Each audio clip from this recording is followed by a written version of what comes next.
Good afternoon. Good afternoon, ma'am. Good afternoon. Good afternoon.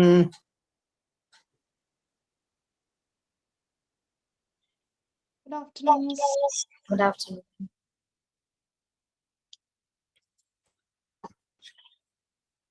Okay. Can we start?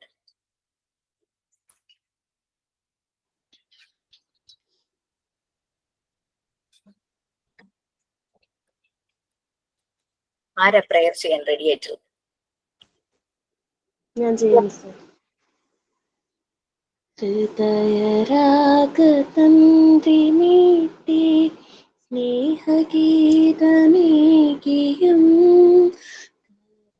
ഭൂമി തളിരിടുന്ന വർണ്ണമേകിയും നമ്മിൽ വാഴുമാതിന ഇന്നു വാഴ്ത്തിടാം. Thank you sir. പെട്ടെന്ന് തോന്നുന്നു ഇല്ല. Okay, so what's next? നീ എന്താ ചെയ്യാണ്ടേ? Use sign in because action song എന്തായാലും മസ്റ്റ് ആണ്. വൈവയ്ക്ക് ചോദിക്കാം, ഇന്റർവ്യൂവിന് ചോദിക്കാം, കുട്ടികൾ ചോദിക്കാം. വൈവയ്ക്ക് ഇന്റർവ്യൂവിന് നിങ്ങൾ പറഞ്ഞില്ലെങ്കിൽ പോട്ടെ, കുട്ടികൾ ഡിമാൻഡ് ചെയ്താൽ പറയാതിരിക്കാം, ചെയ്യാൻ പറ്റിയിരിക്കാൻ പറ്റും. So use it like sign in, അതിന് വേണ്ടിയിട്ട് യൂസ് ചെയ്യാം. ഓക്കെ, സോ ആരെങ്കിലും ഉണ്ടോ? Any thoughts? Sign in.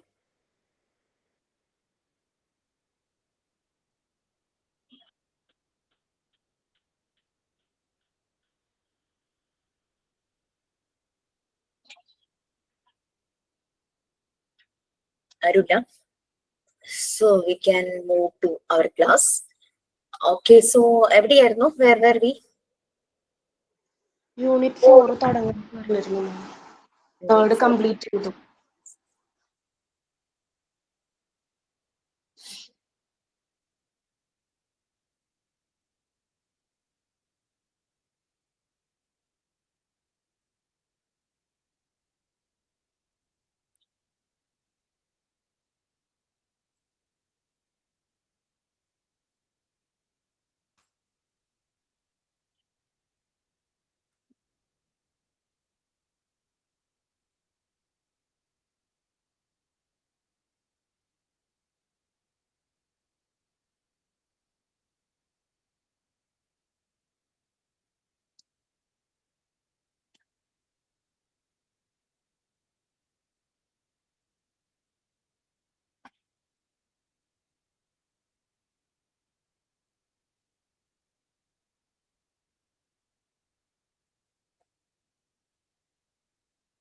Okay, so next one, unit 4, self-construction.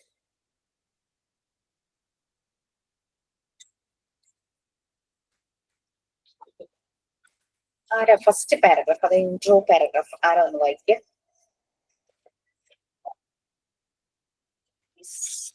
Ready ഉണ്ടോ?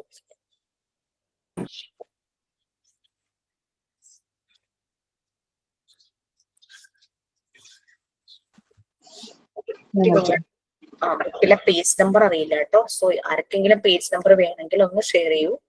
നമ്മളിപ്പോ എടുക്കുന്നത് മൊഡ്യൂൾ 1 പാർട്ട് 3 യൂണിറ്റ് 4 ആണ്, self construction. 105 page number. Unit 4, Self-Construction. The child often works towards completion or perfection. This motivation is exactly driven by the child's need to connect with his world and find out who he is and what he is made of. The more the child engages in activities, the more he develops and understands himself. The sensitive period and absorbent mind are the two internal factors which help in the progress of the spiritual embryo for his self-construction. So, unit 4, that is self-construction. Self-made എന്നൊക്കെ പറയില്ലേ ചില ആൾക്കാരെ കാണുമ്പോൾ നമ്മൾ പറയില്ല അയാൾ സ്വയം വളർന്നു വന്നതാണ്, ഹീ സെൽഫ് മെയ്ഡ്. ചില കുട്ടികളില്ല അങ്ങനെ, പഠിക്കുന്ന സമയത്ത് തന്നെ ജോലി ചെയ്തിട്ട് ആ ക്യാഷ് കൊണ്ട് അവർ പഠിക്കുന്നു, വീട്ടിലെ ചെലവുകൾ ചെയ്യുന്നു. ചില കുട്ടികൾ അങ്ങനെ പറയും സോ സെൽഫ് കൺസ്ട്രക്ഷൻ എല്ലാ ഇൻഡിവിജ്വലിലും ഉള്ളതാണ്. നമ്മൾ കൂടുതൽ അസിസ്റ്റ് ചെയ്യുമ്പോഴാണ് അവരുടെ ഈ സെൽഫ് കൺസ്ട്രക്ഷൻ അങ്ങ് തടസ്സപ്പെട്ടു പോകുന്നത്. ഓക്കെ, എപ്പോഴും കുട്ടികൾ ചെയ്യുമ്പോൾ അവർ റിപ്പീറ്റ് ചെയ്ത് അതിന്റെ ഒരു കംപ്ലീഷനിലേക്കോ പെർഫെക്ഷനിലേക്കോ എത്തിക്കാനായിട്ടാണ് അവർ ഓരോ ആക്ടിവിറ്റി ചെയ്യുന്നത്. അത് ശരിക്കും അവരുടെ ഇന്നർ ആയിട്ടൊരു മോട്ടിവേഷൻ, അവരെ തന്നെ ഇൻസ്പയർ ചെയ്യുന്ന എന്തോ ഒരു പൊട്ടൻഷ്യൽ അവരുടെ ഉള്ളിലുണ്ട്. പിന്നെ എപ്പോഴും കുട്ടികൾ ഓരോന്ന് ചെയ്യുമ്പോൾ അവര് എപ്പോഴും അവരുടെ സറൗണ്ടിങ്സുമായിട്ട് പല രീതിയിലും കണക്ട് ചെയ്തിട്ടാണ് അവർ ഓരോ ആക്ടിവിറ്റീസ് ചെയ്യുന്നത്. ഓരോ ആക്ടിവിറ്റീസിൽ എൻഗേജ്ഡ് ആയിരിക്കുമ്പോൾ അവർ കൂടുതൽ ഡെവലപ്പ് ചെയ്യും. അവർക്ക് മനസ്സിലാകും, ലൈക്ക് അവൻ തന്നെ ചെയ്യുമ്പോൾ അവന് മനസ്സിലാകും എനിക്ക് എവിടെയാണ് മിസ്റ്റേക്ക് പറ്റിയത്, so how to correct it, അതെല്ലാം അവൻ തന്നെ ചെയ്യുന്നു. So he understands himself. Okay, sensitive പീരീഡും അതുപോലെ തന്നെ അബ്സോർബൻ മൈൻഡും ഇവന്റെ ഒരു ഇന്റേണൽ എയ്ഡാണ്. ശരിക്കും പറഞ്ഞു കഴിഞ്ഞാൽ 2 ഇന്റേണൽ ഫാക്ടേഴ്സ് അത് ഹെൽപ്പ് ചെയ്യുന്നു ഈ പ്രോഗ്രസ്സിൽ ഓരോ സ്റ്റെപ്പ് ബൈ സ്റ്റെപ്പ് ആയിട്ട് ഡെവലപ്പ് ചെയ്യുന്ന ഈ പ്രോഗ്രസ്സിൽ ഹെൽപ്പ് ചെയ്യുന്നു. മറിയ മോണ്ടിസോറി പറഞ്ഞിരുന്നു അനിമൽ ബേബീസും ഹ്യൂമൻ ബേബീസും തമ്മിലുള്ള കമ്പാരിസൺ ഒക്കെ നമ്മൾ കണ്ടു അല്ലെ. അപ്പൊ ഹ്യൂമൻ ബേബീസിന് കുറെ കാലങ്ങളോളം ഡിപ്പെൻഡ് ചെയ്യേണ്ടതായിട്ട് വരുന്നു, തന്നെയായിട്ട് പലതും ചെയ്യാനായിട്ട് പറ്റുന്നില്ല. So they are depending every one. കുറെ കഴിഞ്ഞ് കഴിയുമ്പോഴാണ് പതുക്കെ ഇൻഡിപെൻഡന്റ് ആകാൻ തുടങ്ങുന്നത്. ഈവൻ ദോ ഇൻഡിപെൻഡന്റ് ആകാൻ തുടങ്ങിയാലും ഇടയ്ക്കിടയ്ക്ക് അവർക്ക് സപ്പോർട്ടും അസിസ്റ്റൻസും വേണ്ടതായിട്ട് വരും. അപ്പൊ മറിയ മോണ്ടിസോറി പറയുന്നത് കുട്ടികള് 9 months അമ്മയുടെ വോമ്പിൽ നിന്ന് ഓർഗൻസ് എല്ലാം പൂർണ്ണ വളർച്ചയായിട്ട് പുറത്തേക്ക് വരുമ്പോഴും, അതായത് എംബ്രിയോ സ്റ്റേജിൽ നിന്ന് ഒരു മനുഷ്യക്കുട്ടിയായി പുറത്തേക്ക് വരുമ്പോഴും കുട്ടിയുടെ ശരീരം മാത്രമാണ് ആ ഒരു പൂർണ്ണമായ രൂപമായിട്ടുള്ളൂ, മനസ്സപ്പോഴും എംബ്രിയോ സ്റ്റേജിലാണെന്നാണ് പറയുന്നത്. അതുകൊണ്ടാണ് സ്പിരിച്വൽ എംബ്രിയോ എന്ന് മൈൻഡിനെ പറയുന്നത്. ഈ സ്പിരിച്വൽ എംബ്രിയോയുടെ ഡെവലപ്മെന്റ് ആണ് പിന്നീട് നടക്കുന്നത്. ഈ സ്പിരിച്വൽ എംബ്രിയോ ഡെവലപ്പ് ചെയ്താലാണ് അവനൊരു സെൽഫ് മെയ്ഡ് പേഴ്സണാലിറ്റി ആയിട്ട് മാറുന്നത്. That is his self construction എന്ന് നമുക്ക് പറയാൻ പറ്റും. അപ്പൊ നമ്മൾ പറഞ്ഞു ഈ പ്രോഗ്രസ്സിൽ ഈ ഒരു പ്രോസസ് നടക്കുമ്പോൾ 2 ഇന്റേണൽ എയ്ഡ്സ്, 2 പൊട്ടൻഷ്യൽ അവന്റെ ഉള്ളിലുള്ളതാണ് അബ്സോർബൻ മൈൻഡും സെൻസിറ്റീവ് പീരീഡും. എല്ലാം ഉൾക്കൊള്ളാൻ പറ്റുന്നത്, എല്ലാം കാണുന്നതെല്ലാം അങ്ങനെ അവർ വലിച്ചെടുക്കും, അബ്സോർബ് ചെയ്തെടുക്കും. അതുപോലത്തെ ഒരു മൈൻഡ്. പിന്നെ സെൻസിറ്റീവ് ആണ്, എല്ലാ കാര്യങ്ങളോടും കണക്ട് ചെയ്യും, സെൻസിറ്റീവ് ആയിരിക്കും. So next the sensitive period. So please read the first paragraph. Good afternoon. ഞാൻ ഇപ്പോഴാണ് കയറിയത്. Yes Geetha, good afternoon. Please. Okay, so ടീച്ചറാണല്ലേ ഇന്ന് എടുക്കുന്നത്? അതെ പിന്നെ ഞാനിന്ന് വെനസ്ഡേ ആണെന്ന് വിചാരിച്ചത് കേട്ടോ. ഓ സോറി ഞാൻ ക്ലാസ്സിൽ ഞാൻ അതിക്രമിച്ച് കയറിയോന്ന് എനിക്കൊരു സംശയം. ഓക്കെ, സോ നമ്മൾ സ്റ്റാർട്ട് ചെയ്തേ ഉള്ളൂ. യൂണിറ്റ് 4, അതായത് part 3, module 1 part 3 unit 4. Okay, കുട്ടികളെ സെൽഫ് കൺസ്ട്രക്ഷൻ അതാണോ? അതെ. ഓക്കെ. അതിലെ സെക്കൻഡ് പാരഗ്രാഫാണ് എന്നെ പറയാൻ പോകുന്നത്. The sensitive period. കാരണം ഒരു 0 to 3 years വരെയും ഇവര് സെൻസിറ്റീവ് പീരീഡിലും അബ്സോർബൻ മൈൻഡിലും ആയിരിക്കും. ബട്ട് ആഫ്റ്റർ 3 years ആവുമ്പോഴേക്കും ഇത് രണ്ടും അങ്ങോട്ട് മാറിയിട്ട് അതിന് പകരം വേറെ ചില ക്യാരക്ടറിസ്റ്റിക്സ് വരും, സൈക്കോളജിക്കൽ ക്യാരക്ടറിസ്റ്റിക്സ് വരുന്ന പറയുന്നത്. ഒരു ചെറിയ എക്സാമ്പിൾ പറയുവാണെങ്കിൽ, ഈ ഒരു പീരീഡിൽ സെൻസിറ്റീവ് പീരീഡ്, അബ്സോർബൻ മൈൻഡ്, ഈ ഒരു കാലഘട്ടത്തിൽ എന്ത് പറയുന്നതും അവർ വിശ്വസിക്കും. അമ്പിളിമാവനെ പിടിച്ചു തരാന്ന് പറയണതും അങ്ങനെ എന്ത് പറയണതും അവർ വിശ്വസിക്കും. ബട്ട് ആഫ്റ്റർ 3 years അവർക്ക് റിയാലിറ്റി കുറെയൊക്കെ നല്ലപോലെ മനസ്സിലാക്കാൻ തുടങ്ങും. മുഴുവനും അല്ലെങ്കിലും കുറെയൊക്കെ അബ്സോർബൻ മൈൻഡ് എന്നുള്ളതങ്ങ് മാറും. ദിസ് ഇസ് നോട്ട് റൈറ്റ്, ഇത് അങ്ങനെയല്ല, ഐ നോ ദാറ്റ്, ലൈക്ക് ആ രീതിയിലൊക്കെ അവര് മാറുന്നു. Okay, so the sensitive period, ആ paragraph who will read? Yes. The sensitive period. It was a Dutch biologist, Hugo de Vries, who first noticed the sensitive period in an insect. De Vries disclosed that the female butterfly naturally lays her eggs in a protected spot at the angle formed by a branch on the trunk of the tree where it is safe and protected. When hatched, the caterpillars can eat only the tenderest leaves, which are at the top end of the branch. De Vries discovered that caterpillars are sensitive towards light. Light attracts it, which causes them to crawl up to the end of the branch, and it finds the food to satisfy its hunger. As the usefulness of this sensitivity passes, new sensitivity will occur to help the caterpillar in search of the other experience for its living.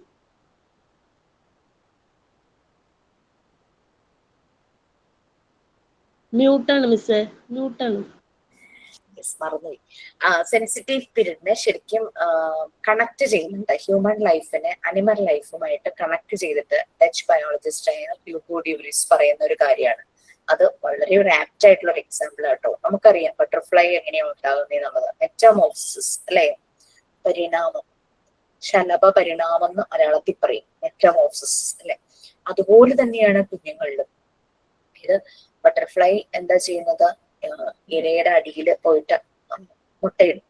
ആ മുട്ട വിരിഞ്ഞ് larva അല്ലെ, പിന്നെ അതൊരു caterpillar ആകും. ഈ കാറ്റർപില്ലറിന് വിശക്കുമ്പോൾ ഭക്ഷണം കഴിക്കണം, ഇലയാണ് കഴിക്കുന്നത്. അപ്പോ എന്താ കാറ്റർപില്ലർ ചെയ്യുന്നത്, ഏറ്റവും ടെൻഡർ ലീവ്സ് കിട്ടുന്ന, അതായത് ഏറ്റവും തളിരിലകളായിരിക്കും കഴിക്കാൻ ഇഷ്ടം. മൂത്ത് പോയ ഇലകൾ ഇത്ര ഇഷ്ടമുണ്ടാവില്ല. അപ്പൊ അങ്ങനെയുള്ള ഇലകളിലേക്ക് ഫോക്കസ് ചെയ്തു പോകും. അപ്പം it's may be end of the branch അല്ലെ, ബ്രാഞ്ചിന്റെ ആ എൻഡിലായിരിക്കും അങ്ങനെയുള്ള ടെൻഡർ ലീവ്സ് കിട്ടുന്നത്. ആൻഡ് ഓൾവേസ് അട്രാക്റ്റഡ് ടു ലൈറ്റുമായിട്ട് അട്രാക്റ്റഡ്. ആവശ്യത്തിനൊക്കെ കഴിച്ച് പിന്നെ ഉറങ്ങാനുള്ള പ്ലാനാണ്. അതിന് വേണ്ടിയിട്ട് ഒരു കൂടൊക്കെ ഉണ്ടാക്കും അല്ലെ, ഒരു പ്യൂപ്പ സ്റ്റേജിലേക്ക് പോവാണ്.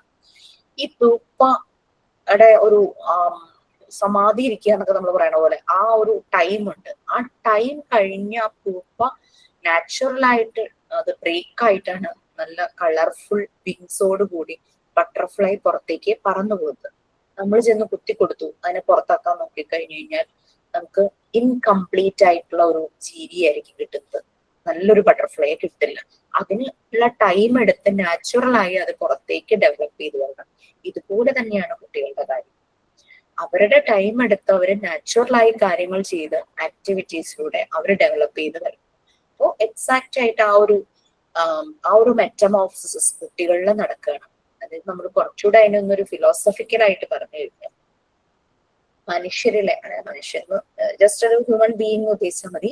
ആ പുഴു പ്രവണതകൾ മാറ്റി ശലഭ പ്രവണതകളായി മാറുന്നു എന്ന് പറയും. ഒരു പുഴു ഉദ്ദേശിക്കുന്നത് ഒരു നെഗറ്റീവ്, അതൊരു ഫിലോസഫിക്കൽ ഇതാണ്. ആക്സെപ്റ്റ് ചെയ്യാം, ആക്സെപ്റ്റ് ചെയ്യാതിരിക്കാം.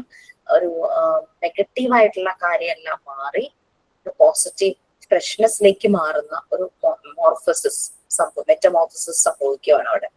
അതാണ് ഈ കുട്ടികളുടെ ഡെവലപ്മെന്റും ആ ഒരു രീതിയിൽ തന്നെയാണ്, ആ ഒരു രീതിയുമായിട്ട് റിലേറ്റ് ചെയ്തിരിക്കുന്നത്.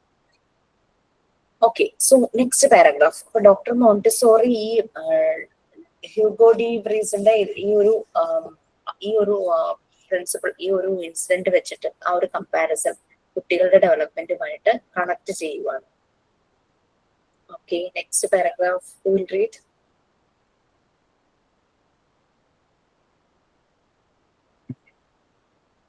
Yes, please.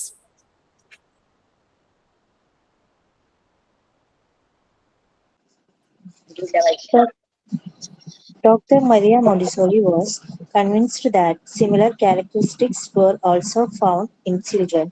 She said children pass through definite period in which they reveal psychic aptitude and possibilities which afterwards disappear. That is why at particular epochs of their life they reveal an intense and extraordinary interest in certain objects and exercise which one might look for in vain at a later age. During such period, child is endowed with a special sensibility which urges him to focus his attention on certain aspects of his environment to the exclusion of others. Such attention is not the result of mere curiosity. It is more like burning passion. An emotion first rises from the depths of the unconscious and sets in motion a marvelous creative activity in contact with the outside world, thus building up consciousness. Maria Montessori ഇതുമായിട്ട് connect ചെയ്യുവാണ് കുട്ടികളുടെ development. നല്ലൊരു comparison ആയിട്ട് തോന്നുന്നു അല്ലെ. ആ ഒരു butterfly ഞാൻ ഏതോ വീഡിയോയിലും കണ്ടിട്ടുണ്ട്. ഈ പ്യൂപ്പ ഇങ്ങനെ ബ്രേക്ക് ചെയ്തപ്പം വിങ്സ് ഒരു വിങ്ങേ ആയിട്ടുള്ളൂ, മറ്റേ ചിറകായിട്ടില്ല. അങ്ങനത്തെ രീതിയിൽ ഒരു ബട്ടർഫ്ലൈ അധികം നേരം ജീവനും ഉണ്ടായില്ല, പെട്ടെന്ന് തന്നെ അത് ചത്തുപോകുന്നതായിട്ടൊരു വീഡിയോ ഞാൻ കണ്ടിട്ടുണ്ടായിരുന്നു. അതുപോലെ തന്നെയാണ് കുഞ്ഞുങ്ങളുടെ കാര്യവും അല്ലെ. നമ്മൾ അവർക്ക് വേണ്ടുന്ന കാര്യങ്ങൾ പ്രൊവൈഡ് ചെയ്ത് അവരെ മോൾഡ് ചെയ്ത് കൊണ്ടുവരണം ഓരോരോ ഡെവലപ്മെന്റ് സ്റ്റേജസിൽ. നമ്മൾ ആദ്യം കുട്ടിക്ക് പല്ല് വരുമ്പോൾ നമ്മൾ അവരെ ബ്രഷ് ചെയ്യിക്കൂ അല്ലെ. പിന്നെ അവർക്ക് കംഫർട്ടബിൾ ആയിട്ടുള്ള ഭയങ്കര സോഫ്റ്റ് ആയിട്ട് ബ്രിസിൽസ് വരുന്ന അങ്ങനത്തെ ബ്രഷ് വാങ്ങുമ്പോൾ അത് പിടിക്കാൻ, ഹോൾഡ് ചെയ്യാനുള്ള കപ്പാസിറ്റി, ഫൈൻ മോട്ടോർ സ്കിൽസ് അവർക്ക് വേണം. ബ്രഷ് പിടിക്കാൻ അവർക്ക് പറ്റണം. അതുവരെ നമ്മളുടെ സപ്പോർട്ടിലായിരിക്കും അവർ ബ്രഷ് ചെയ്യുന്നത്. അത് പിടിക്കാനുള്ള പൊട്ടൻഷ്യൽ വന്നു കഴിയുമ്പോൾ തന്നെത്താനെ ചെയ്യാനായിട്ട് തുടങ്ങും. പിന്നെ കൈ കഴുകണം, വാ കഴുകണം, അങ്ങനെയുള്ള പിന്നെ തന്നെ കുളിക്കാൻ തുടങ്ങുന്നു, ഡ്രസ് ചെയ്യാൻ തുടങ്ങുന്നു. അങ്ങനെ ഓരോരോ സ്റ്റേജസിലും അത് സംഭവിക്കണം എന്നുള്ള രീതിയിൽ തന്നെയാണ് ഡോക്ടർ മറിയ മോണ്ടിസോറി പറയുന്നത്. ആ രീതിയിൽ നമ്മൾ എൻവയോൺമെന്റ് അവർക്ക് റെഡിയാക്കി കൊടുക്കണം. അപ്പോഴാണ് അവര് സെൽഫ് മെയ്ഡ് ആകുള്ളൂ, സെൽഫ് കൺസ്ട്രക്ഷൻ ആ ഒരു രീതിയിലേക്ക് വരും. അപ്പൊ കുറേ പീരിയഡ്സിലൂടെ കടന്നു പോകുന്നുണ്ട് കുട്ടികൾ. നമ്മൾ പറഞ്ഞു അവര് ഡിവൈഡ് ചെയ്ത ഏജ് സ്പാൻ നമുക്കറിയാം, അതിലൂടെ കടന്നു പോകുന്നുണ്ട്. അവരുടെ പല മെന്റൽ ആക്ടിവിറ്റീസും ആപ്റ്റിറ്റ്യൂഡ്സും എല്ലാം ഇങ്ങനെ മാറിക്കൊണ്ടിരിക്കുവാണ്. പിന്നെ അങ്ങനെ പല ചേഞ്ചസ് അവരിൽ വരുന്ന ഒരു ടൈമാണ്. അപ്പോൾ ഓരോ ചേഞ്ചസ് വരുമ്പോഴും അതിനനുസരിച്ച് മോഡിഫിക്കേഷൻസ് അവർ വളരുന്ന സാഹചര്യങ്ങളിൽ നമ്മൾ ഉണ്ടാക്കി കൊടുത്തു കഴിഞ്ഞാൽ they will made themselves, അവരെ തന്നെ ക്രിയേറ്റ് ചെയ്യും. പിന്നെ പലപ്പോഴും ചില ഒബ്ജക്ട്സിനോട് അവർ ചില ഇൻട്രസ്റ്റുകളൊക്കെ കാണിക്കാൻ തുടങ്ങും. സർട്ടൻ ഒബ്ജക്ട്സിനോട് ചില ഇന്റൻസ്, വളരെ തീക്ഷ്ണമായ, അധികം ഭയങ്കര ഹൈ ആയിട്ടുള്ള താല്പര്യം കാണിക്കാൻ തുടങ്ങും. അപ്പൊ എല്ലാ കുട്ടികൾക്കും ഒരു കുട്ടി കാണിക്കുന്നതിനോട് തന്നെ മറ്റു കുട്ടികൾക്ക് ഉണ്ടാവണമെന്നില്ല. അങ്ങനെ ഇത് മാറാം. ഓരോ കുട്ടികൾക്കും അവരുടെ ഒരു ആപ്റ്റിറ്റ്യൂഡ് അനുസരിച്ച് ഓരോ ഇൻട്രസ്റ്റ് ആയിരിക്കും വരുന്നത്. അപ്പൊ അങ്ങനെ അവർക്ക് ഇൻട്രസ്റ്റ് ആയിട്ടുള്ള കാര്യങ്ങളിലൂടെ അവരുടെ ഡെവലപ്മെന്റിനെ ഹെൽപ്പ് ചെയ്യുന്ന രീതിയിലുള്ള സൗകര്യങ്ങൾ അവർക്ക് പ്രൊവൈഡ് ചെയ്ത് കൊടുത്തു കഴിഞ്ഞു കഴിഞ്ഞാൽ കുട്ടിയുടെ കോൺസെൻട്രേഷൻ, ഇൻട്രസ്റ്റ് ആയിട്ടുള്ള കാര്യങ്ങൾ അവർ ശ്രദ്ധയോടെ ചെയ്യും അല്ലെ. കോൺസെൻട്രേഷൻ ലെവൽ കൂടും, അറ്റൻഷൻ കൂടും, അതെല്ലാം കൂടും. അങ്ങനെ ആ ഒരു എൻവയോൺമെന്റിൽ ഇരുന്നു കൊണ്ട് ഇങ്ങനെ ആക്ടിവിറ്റീസ് ചെയ്യുമ്പോൾ ഇങ്ങനെയുള്ള കുറെ കാര്യങ്ങൾ, discipline, concentration, power of attention, ഇതെല്ലാം അവരിൽ ഡെവലപ്പ് ചെയ്തുകൊണ്ടിരിക്കുകയാണ്. ഇത് ഈ ഒരു അറ്റൻഷൻ ഒക്കെ ഉണ്ടാവുന്നത് ഇപ്പൊ നമ്മൾ നിർബന്ധിച്ചൊരു ആക്ടിവിറ്റി ചെയ്യിക്കുമ്പോഴായിരിക്കില്ല ഇങ്ങനെ ഉണ്ടാകുന്നത്. അവർക്കത് ഇൻട്രസ്റ്റ് ആയി തോന്നി അവരുടെ അഭിരുചിക്ക് അനുസരിച്ച് ഒരു കുട്ടിക്ക് ഇഷ്ടമുള്ള ഒരു കാര്യം ചെയ്യിക്കുമ്പോൾ അവൻ അത്രത്തോളം അതിൽ ഇൻവോൾവ് ആവൂലേ. ഭയങ്കര ഇൻട്രസ്റ്റ് ആയിരിക്കും, ഭയങ്കര കോൺസെൻട്രേഷൻ ആയിരിക്കും. അപ്പൊ ചില സമയത്ത് അമ്മമാര് പറഞ്ഞിട്ടുണ്ട്, അത് കിട്ടിക്കഴിഞ്ഞപ്പോ മിണ്ടാതെ അവിടെ അടങ്ങിയിരിക്കുന്നുണ്ട്, ഇത്ര നേരം എന്തൊരു ബഹളമായിരുന്നു, അങ്ങനെയൊക്കെ പറയാൻ കേൾക്കാറില്ല. അപ്പൊ അത് അവരുടെ ഇൻട്രസ്റ്റ് ആണ്, അവരുടെ ഒരു ആപ്റ്റിറ്റ്യൂഡാണ്. അത് കിട്ടിയപ്പോൾ അതിൽ ഭയങ്കരമായിട്ട് ചുറ്റും നടക്കുന്ന ഒന്നും അറിയണ്ടാവില്ലായിരിക്കും, ഒന്നും കേൾക്കുന്നുണ്ടായിരിക്കില്ല, ഒന്നും ഇവനെ ഡിസ്റ്റർബ് ചെയ്യുന്നില്ല, ഇരുന്ന് ചെയ്യും. അപ്പൊ ആ രീതിയിൽ വേണം, നോക്കിയിട്ട് വേണം ഓരോന്നും ഓരോ റിക്വയർമെന്റ്സ് നോക്കിയിട്ട് വേണം പ്രൊവൈഡ് ചെയ്യാനായിട്ട്. എപ്പോഴും ഔട്ട്സൈഡ് വേൾഡുമായിട്ട് കണക്ട് ചെയ്യണം എന്നാണ് പറയുന്നത്. നേച്ചറുമായിട്ട് ഇവരെ നല്ല രീതിയിൽ തന്നെ കണക്ട് ചെയ്യുക. അപ്പൊ അവരുടെ ആ ഒരു കോൺഷ്യസ്നെസ്, അവർ നല്ലൊരു സെൻസോട് കൂടി തന്നെ എല്ലാ ആക്ടിവിറ്റീസും ചെയ്യും. Okay, next we have some points. Next പേജിലും കൂടെ വരണം. ഒരു 6 ആയിട്ട് സെൻസിറ്റീവ് പീരീഡിനെ ഡിവൈഡ് ചെയ്തിട്ടുണ്ട്, അതുവരെ ഒന്ന് വായിക്കണം.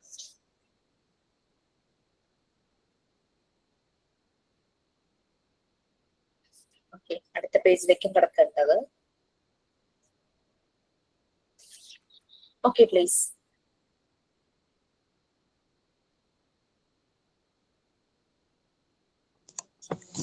Sensitive periods are blocks of time in the child's life when he is absorbed with the one characteristics of his environment to the exclusion of all others. This sensitivity towards certain stimulates until a necessary needs is fulfilled.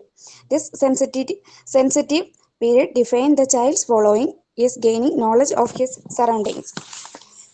Montessori observed sensitive period in the child's life connected with the requirements for order in the environment, the development of language, use of sense, the development of walking, attraction with the minutes and detailed objects, and a time of intense social interest.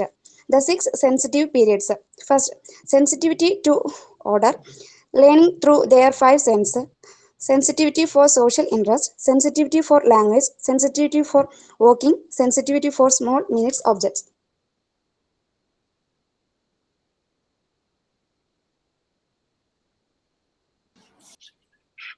നമ്മൾ പറഞ്ഞു sensitive പീരീഡും അതുപോലെ തന്നെ absorbent മൈൻഡിന്റെ കാര്യം പറഞ്ഞു. Sensitive പീരീഡിന്റെ കാര്യം പറയുവാണ് ഇവിടെ. ബട്ടർഫ്ലൈക്ക് ലൈറ്റ് സെൻസിറ്റീവ് ആയിരുന്നു. അപ്പൊ അതിലേക്ക് അത് ആ രീതിയിൽ കാറ്റർപില്ലർ ആ രീതിയിൽ പോയി അവസ്ഥയിൽ കിടക്കുന്നു. ലൈറ്റ് അടിക്കുമ്പോഴാണ് ഇതിന്റെ ഉള്ളില് ചേഞ്ചസ് ഇങ്ങനെ വരുന്നത്. സോ അതിന്റെ സെൻസിറ്റിവിറ്റി എന്ന് പറഞ്ഞാൽ ആ സൺലൈറ്റ് ആയിരുന്നു.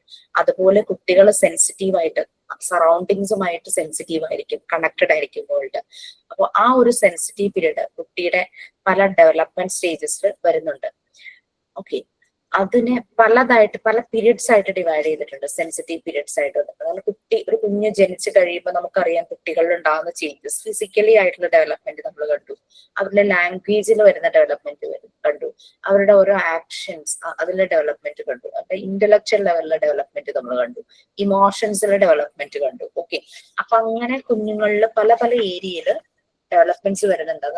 ആ സെൻസിറ്റീവ് പീരീഡ് ഏതൊക്കെയാണെന്നാണ് നമുക്ക് പറയുന്നത്. 6 പീരീഡ്സ് ഉണ്ട് കുട്ടികളുടെ ലൈഫിലെ. മോണ്ടിസോറിയുടെ ഒബ്സർവേഷൻസ് ആയിരുന്നു. അപ്പോൾ ഈ ഓരോ പീരീഡിലെയും റിക്വയർമെന്റ്സ് പ്രൊവൈഡ് ചെയ്യുമ്പോൾ ഈ സെൻസിറ്റീവ് പീരീഡിന് ഒരു എയ്ഡ് ആക്കി വെച്ചിട്ട് ആ ഏരിയയിൽ കുട്ടിക്ക് development, self made, self construction നടക്കും എന്നായിരുന്നു മറിയ മോണ്ടിസോറിയുടെ ഒരു ഒബ്സർവേഷൻ. ലാംഗ്വേജ് ഡെവലപ്പ് ചെയ്യുന്നു. സോ ദാറ്റ് ടൈം ആ രീതിയിലുള്ള മെറ്റീരിയൽസ് കൊടുക്കാം. നടക്കുന്നു. അതുപോലെ തന്നെ ചെറിയ കാര്യങ്ങളുണ്ട്, മൈന്യൂട്ട് ആയിട്ടുള്ള കാര്യങ്ങൾക്കുള്ള അട്രാക്ഷൻ. ഉറുമ്പ് പോകുന്നത് ഇങ്ങനെ സൂക്ഷിച്ചു നോക്കിക്കും അല്ലെ. ചെറിയ ചെറിയ നമ്മൾ കാണാത്ത പലതും ഫ്ലോറിൽ നിന്ന് അവരിങ്ങനെ കിളിയിടും. അങ്ങനെ മൈന്യൂട്ട് ആയിട്ടുള്ള കാര്യങ്ങൾ, ഡീറ്റെയിൽഡ് ഒബ്ജക്ട്സ്, അതിനോടൊക്കെയുള്ള ഒരു അട്രാക്ഷൻ. പിന്നെ സോഷ്യൽ ഇൻട്രസ്റ്റ്. ഒരു ഏജ് കഴിയുമ്പോഴേക്കും വീട്ടിൽ പുറത്തുനിന്ന് ആരെങ്കിലൊക്കെ വരുമ്പോൾ ചിലർക്ക് ആ ഒരു സോഷ്യലൈസ് ചെയ്യാനും അവരുടെ ഏജിലുള്ള കുഞ്ഞുങ്ങളെ കാണുമ്പോൾ അവരുമായിട്ട് കളിക്കാനും അങ്ങനെയൊക്കെയുള്ള ഒരു സോഷ്യൽ ഇൻട്രസ്റ്റ് ഉണ്ടാവും. അപ്പൊ 6 സെൻസിറ്റീവ് പീരിയഡ്സ് ആണ്. Sensitive to order. അവർക്കൊരു ഓർഡർ ഉണ്ട്. വെച്ചാൽ അവരുടെ മനസ്സിൽ ചില കാര്യങ്ങൾക്കൊരു സർട്ടൻ ഓർഡർ ഉണ്ട്. അപ്പൊ നമ്മൾക്കൊരു ഓർഡർ ഉണ്ടല്ലേ. മോർണിംഗ് ഇത്ര മണിക്ക് എണീക്കുന്നു, നമ്മുടെ ഒരു റൊട്ടീൻ സ്റ്റാർട്ട് ചെയ്യുന്നു. പലതും എത്ര നേരം റിലാക്സിങ് ടൈം ഉണ്ടെങ്കിൽ യോഗ ചെയ്യുന്നവരുണ്ടാവും, വാമപ്പ് എക്സസൈസ് ചെയ്യുന്നവരുണ്ടാവും, ഔട്ട്ഡോർ പോയിട്ട് ഫിസിക്കൽ ആക്ടിവിറ്റീസ് എക്സസൈസ് ചെയ്യുന്നവരുണ്ടാകും, അല്ലെങ്കിൽ വീട്ടിൽ തന്നെ ചെയ്യാൻ പറ്റുന്ന അങ്ങനെ. പിന്നെ കുക്കിംഗ്, ഫാമിലി ആയിട്ടുള്ള ടൈം, പിന്നെ പ്രെയർ ഉണ്ടെങ്കിൽ അങ്ങനെ അങ്ങനെ നമ്മൾക്കൊരു ഓർഡർ ഉണ്ട്. ലൈക്ക് ദാറ്റ് കുട്ടികൾക്കും ചെറുപ്പത്തിൽ ഒരു ഓർഡർ ഉണ്ട്. ഈവൻ ദോ ചില മെറ്റീരിയൽസ് യൂസ് ചെയ്ത് അവർ കളിക്കുമ്പോൾ അഡൾട്ട് എന്ന് പറഞ്ഞു കഴിഞ്ഞാൽ ആ materials they know how to place it. പക്ഷെ കുട്ടി പലതവണ റിപ്പീറ്റ് ചെയ്താണ് അവൻ ആ മെറ്റീരിയലിനെ കുറിച്ച് ഐഡിയ കിട്ടുന്നത്. So they have some order. അത് ചിലപ്പോ അഡൾട്ടിന്റെ ഓർഡർ ആയിട്ട് മാച്ച് ആവുന്നതായിരിക്കില്ല, ബട്ട് കുട്ടിയെ സംബന്ധിച്ച് അവനൊരു ഓർഡർ ഉണ്ടായിരിക്കും. ഓക്കെ, സോ ആ രീതിയിൽ sensitive to order, learning through their 5 senses. അവരുടെ 5 സെൻസസ് യൂസ് ചെയ്തിട്ടാണ് അവർ പലപ്പോഴും പഠിക്കുന്നത്. എന്തെങ്കിലും കിട്ടിക്കഴിഞ്ഞു കഴിഞ്ഞാൽ അത് ആദ്യം കുറെ നേരം നോക്കും, പിന്നെ കുത്തി നോക്കും, മാതി നോക്കും, എറിഞ്ഞു നോക്കും, കടിച്ചു നോക്കും അല്ലെ. അപ്പൊ അവരവരുടെ എല്ലാ സെൻസസും യൂസ് ചെയ്യാണ്. ആ ഒരു learning through their 5 census. Smell ചെയ്ത് നോക്കും. നമുക്കും ആ ശീലമൊക്കെ ഇല്ല, എന്തെങ്കിലും കിട്ടുമ്പോൾ ചിലപ്പോ സ്മെല് ചെയ്ത് നോക്കും അല്ലെ. ചില സമയത്ത് ഈ ഫുഡൊക്കെ സ്മെല് ചെയ്യുമ്പോഴേക്കും വീട്ടില് അമ്മയെ കുഴക്കുറയും, മണക്കരുതെന്ന്. ബട്ട് എനിക്ക് അതൊരു ടെൻഡൻസി ആട്ടോ. സ്മെല് ചെയ്ത് നോക്കും, ഫസ്റ്റ് സ്മെല്ല് ആസ്വദിക്കും, എന്നിട്ടാണ് കഴിക്കാൻ തുടങ്ങുന്നത്. ഓക്കെ, അപ്പൊ ലേണിംഗ് നമ്മുടേതായ ഒരു സ്പേസിലേ ചെയ്യാറുള്ളൂ. പുറത്തൊക്കെ പോകുമ്പോൾ നമ്മളത് ശ്രദ്ധിക്കുമല്ലോ. 5 സെൻസസ് യൂസ് ചെയ്തിട്ട് ഉള്ള ലേണിംഗ് ഉണ്ട്. Then sensitivity for social interest, ഈ പറയുന്ന സോഷ്യലൈസ് ചെയ്യുന്ന ചില കാര്യങ്ങൾ.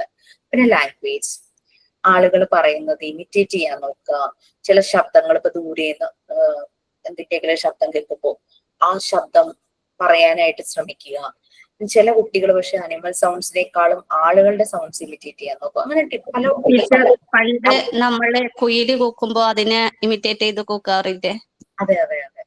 ദേഷ്യം വരും അവസാനം. കുയിലിനും ദേഷ്യം വരും, കൊച്ചിനും ദേഷ്യം വരും അല്ലെ. ഇപ്പൊ ആ ശബ്ദമൊന്നും കേൾക്കാനേ ഇല്ല. ശരിയാ. പണ്ട് നമ്മളുടെയൊക്കെ ഒരു കുട്ടിക്കാലത്ത് അതൊരു ഭയങ്കര ഒരു നമ്മളത് ഇമിറ്റേറ്റ് ചെയ്യുന്ന തന്നെയായിരുന്നു. വീട്ടിൽ നിന്നിട്ട് ഞാനൊക്കെ സ്ഥിരം ചെയ്തിരുന്ന പരിപാടിയാ. ഓക്കെ തന്നെ ആ ഒരു ലാംഗ്വേജിന്റെ സെൻസിറ്റിവിറ്റി. പിന്നെ വാക്കിംഗ്, സെൻസിറ്റിവിറ്റി ഫോർ വാക്കിംഗ്. പിന്നെ മൈന്യൂട്ട് ഒബ്ജക്ട്സ് പറഞ്ഞില്ലേ, കുട്ടിയെ കൊണ്ട് നമ്മൾ ഗാർഡനിലൊക്കെ ചെല്ലുമ്പോൾ അവർക്ക് ചെറിയ പൂക്കൾ, ഉറുമ്പ്, വണ്ട് അതിനെയൊക്കെ കാണുമ്പോൾ ഭയങ്കര കൗതുക. ചെറിയ തുമ്പി, ബട്ടർഫ്ലൈ ഒക്കെ കാണും, അവരതിനെ ശ്രദ്ധിക്കും. മൈന്യൂട്ട് ഒബ്ജക്ട്സിനെ ശ്രദ്ധിക്കാനായിരിക്കും അവർക്ക് ഭയങ്കര ഇൻട്രസ്റ്റ്. ഓക്കെ, ഇത് ഓരോന്നായിട്ട് നമ്മളുടെ എക്സ്പ്ലനേഷൻ ആണ് നെക്സ്റ്റ് വരുന്നത്. ഫസ്റ്റ് വൺ, ഇതിലെ ഈ പീരീഡിലെ first one, sensitive to order. Okay, ഇത് നമ്മൾ പറയില്ലേ ചില ആളുകളെ ഭയങ്കര ചിട്ടയാണ്, അതാണ് ഇത് സെൻസിറ്റീവ് ടു ഓർഡർ. പക്ഷെ കുട്ടിയുടെ ചിട്ടയും അഡൾട്ടിന്റെ ചിട്ടയും കൂടെ നമുക്ക് കമ്പയർ ചെയ്യാൻ പറ്റില്ല. കുട്ടിയുടെ ഓർഡർ എന്ന് പറയുന്നത് അത് വേറെ രീതിയായിരിക്കും. അവന്റെ ഒരു ഇതനുസരിച്ചുള്ള ആ മെന്റൽ ഡെവലപ്മെന്റ് അനുസരിച്ചായിരിക്കും ഓർഡർ. ചില കുട്ടികൾ കണ്ടിട്ടില്ലേ, ഷൂ തിരിച്ചിടുന്നത് ലെഫ്റ്റിലിടുന്നത് റൈറ്റിൽ കൊണ്ടിടും, റൈറ്റിലിടുന്നത് ലെഫ്റ്റ് ഇടും. നമ്മൾ എത്ര പറഞ്ഞാലും അവർ ഭയങ്കര അതേ സ്റ്റിക്ക് ഓൺ ചെയ്തിരിക്കും. ദാറ്റ് മീൻസ് അവരുടെ ഓർഡർ അതാണ്, ഇറ്റ് ഇസ് ദ റൈറ്റ്, അതാണ് ശരിയായ രീതി എന്നുള്ളത്. നമ്മുടെ അഡൾട്ടിന്റെ ഓർഡറും കുട്ടിയുടെ ഓർഡറുമായിട്ട് നമുക്ക് കണക്ട് ചെയ്യാൻ പറ്റില്ല. So the period of sensitive to order, ഇതിനകത്ത് നല്ലൊരു ഇൻസിഡന്റ് മറിയാൻ മോണ്ടിസോറി എക്സ്പ്ലെയിൻ ചെയ്യുന്നുണ്ട്, ഈ ഓർഡറിന്റെ ഒരു ഇൻസിഡന്റ്. ഓക്കെ, എനിക്ക് തോന്നുന്നത് മുഴുവൻ വായിച്ചാലേ ചെരുപ്പ് തിരിച്ചായിടുക മിസ്സേ. എന്തോ എന്റെ മോൾ എപ്പോഴും ചെരുപ്പ് തിരിച്ചായിടുക. 3 വയസ്സായിട്ടേ ഉള്ളൂ. 5 വയസ്സായി ചെരുപ്പ് തിരിച്ചു. അവളെപ്പോഴും ചെരുപ്പ് തിരിച്ചു. മിസ് ഇപ്പൊ പറഞ്ഞപ്പോ ഞാൻ ആലോചിച്ചേ, സമ്മതിക്കില്ലല്ലോ. അതൊക്കെ അവരുടെ ആ ഒരു സെൻസിറ്റീവ് പീരീഡിന്റെയാണ്. അവരെ സംബന്ധിച്ച് അതാണ് കറക്റ്റ് മെത്തേഡ്. അവർ കംഫർട്ടബിൾ ആയിരിക്കും. കുറെ കഴിയുമ്പോഴേ അവരത് മാറ്റുള്ളൂ. നമുക്കത് കാണുമ്പോ എന്തോ പോലെ തോന്നും അല്ലേ ചില സമയത്ത്. പക്ഷെ അതിട്ട് വീഴുവൊന്നുമില്ല. പക്ഷെ നമ്മൾ ഇട്ട് കൊടുത്താൽ റെഡിക്ക് ഇട്ട് നടക്കും. പക്ഷെ അവളിടുമ്പോ എപ്പോ അത് തലതിരിച്ച് ഇടുള്ളൂ. എങ്ങനെ ഇട്ട് കൊടുത്ത അവൾ ഇട്ട് വരുമ്പോ ഇത് ഇതിനകത്തൊരു ഇൻസിഡന്റ് ആണ് മറിയം മോണ്ടിസോറി പറയുന്നത്. അത് മുഴുവൻ വായിച്ചാലേ നമുക്കത് എക്സ്പ്ലെയിൻ ചെയ്യാൻ പറ്റുള്ളൂ. ബിഫോർ ദാറ്റ് നിങ്ങൾക്ക് സബ്ജക്റ്റിന്റെ സ്പ്ലിറ്റിങ്സ് കിട്ടിയില്ലേ? കൺഫ്യൂഷൻസ് ഒന്നുമില്ലല്ലോ? ഇല്ല, ഓരോ യൂണിറ്റ് വൈസ് ആണ്, മോഡ്യൂൾ വൈസ് ആണ് കൊടുത്തിരിക്കുന്നത്. മോഡ്യൂളിനെ സബ്ജക്റ്റ് ആയിട്ട് ഡിവൈഡ് ചെയ്തിരിക്കുന്നു അല്ലെ? അത് ഏതൊക്കെ ചാപ്റ്റർ ഏതൊക്കെ സബ്ജക്റ്റ് ആണെന്നൊക്കെ അതിനകത്ത് ഡീറ്റെയിൽ ആയിട്ട് കൊടുത്തിട്ടുണ്ട്. ഓരോന്നിനും നിങ്ങൾക്ക് കിട്ടുന്ന മാർക്കുകളാണ്, മാക്സിമം മാർക്കിന്റെ ഡീറ്റെയിൽ ആണ് അത്. Okay fine. സോ നമുക്ക് ഞാൻ ലാസ്റ്റ് 5 to 10 minutes അതായത് അത് പറയാം, എന്തെങ്കിലും സംശയം ഉണ്ടെങ്കിൽ. Now please read this. മുഴുവൻ വായിക്കേണ്ടവരെ, എന്നാലേ നമുക്ക് പകുതിക്ക് വെച്ച് വായിച്ചിട്ട് കാര്യമില്ല, കാരണം ഒരു ഇൻസിഡന്റ് ആണ്, അതുകൊണ്ടാണ്. അല്ലെങ്കിൽ ഇൻസിഡന്റ് പറഞ്ഞാൽ മതിയെങ്കിൽ അങ്ങനെ പറയാം, വായിച്ച് നിങ്ങൾ പിന്നെ വായിച്ചാലും മതി. വായിക്കണമെങ്കിൽ വായിക്കൂ. The period of sensitivity to order. This sensitiveness arrives in the child's first year and continues through the second year. The child shows the need for order in several ways. He shows a positive way in seeing common things, children's existence on putting things back in their place, crying or throwing tantrums to unfamiliar places or people. She cited an example.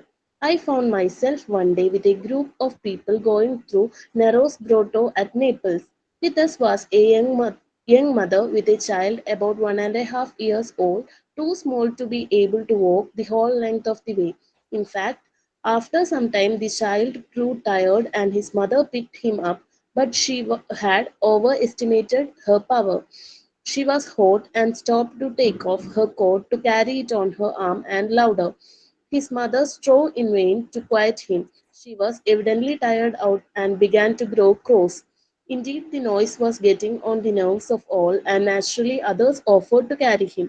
He was passed from arm to arm, struggling and screaming, and everyone talked to him and scolded him, but he only grew worse. I thought of the puzzle of infancy, of how reaction must always have a cause, and going up to the mother, I said, "Will you allow me to help put on your coat?" She looked at me in astonishment, for she was still hot, but in her confusion, she consented and allowed me to help her with it. At once, the baby quieted down, his tears and struggle stopped, and he said, "Mama, coat on." It was as if he wanted to say, "Yes, Mama, a coat is meant to be worn." As though he thought of it, "At last you have understood me." And stretching out his arms to his mother, he came back to her all smiles. The excursion ended in complete calmness. A coat is meant to be worn and not to hang like a rag over one's arm, and this disorder in his mother's personality had affected the child as a jarring disturbance.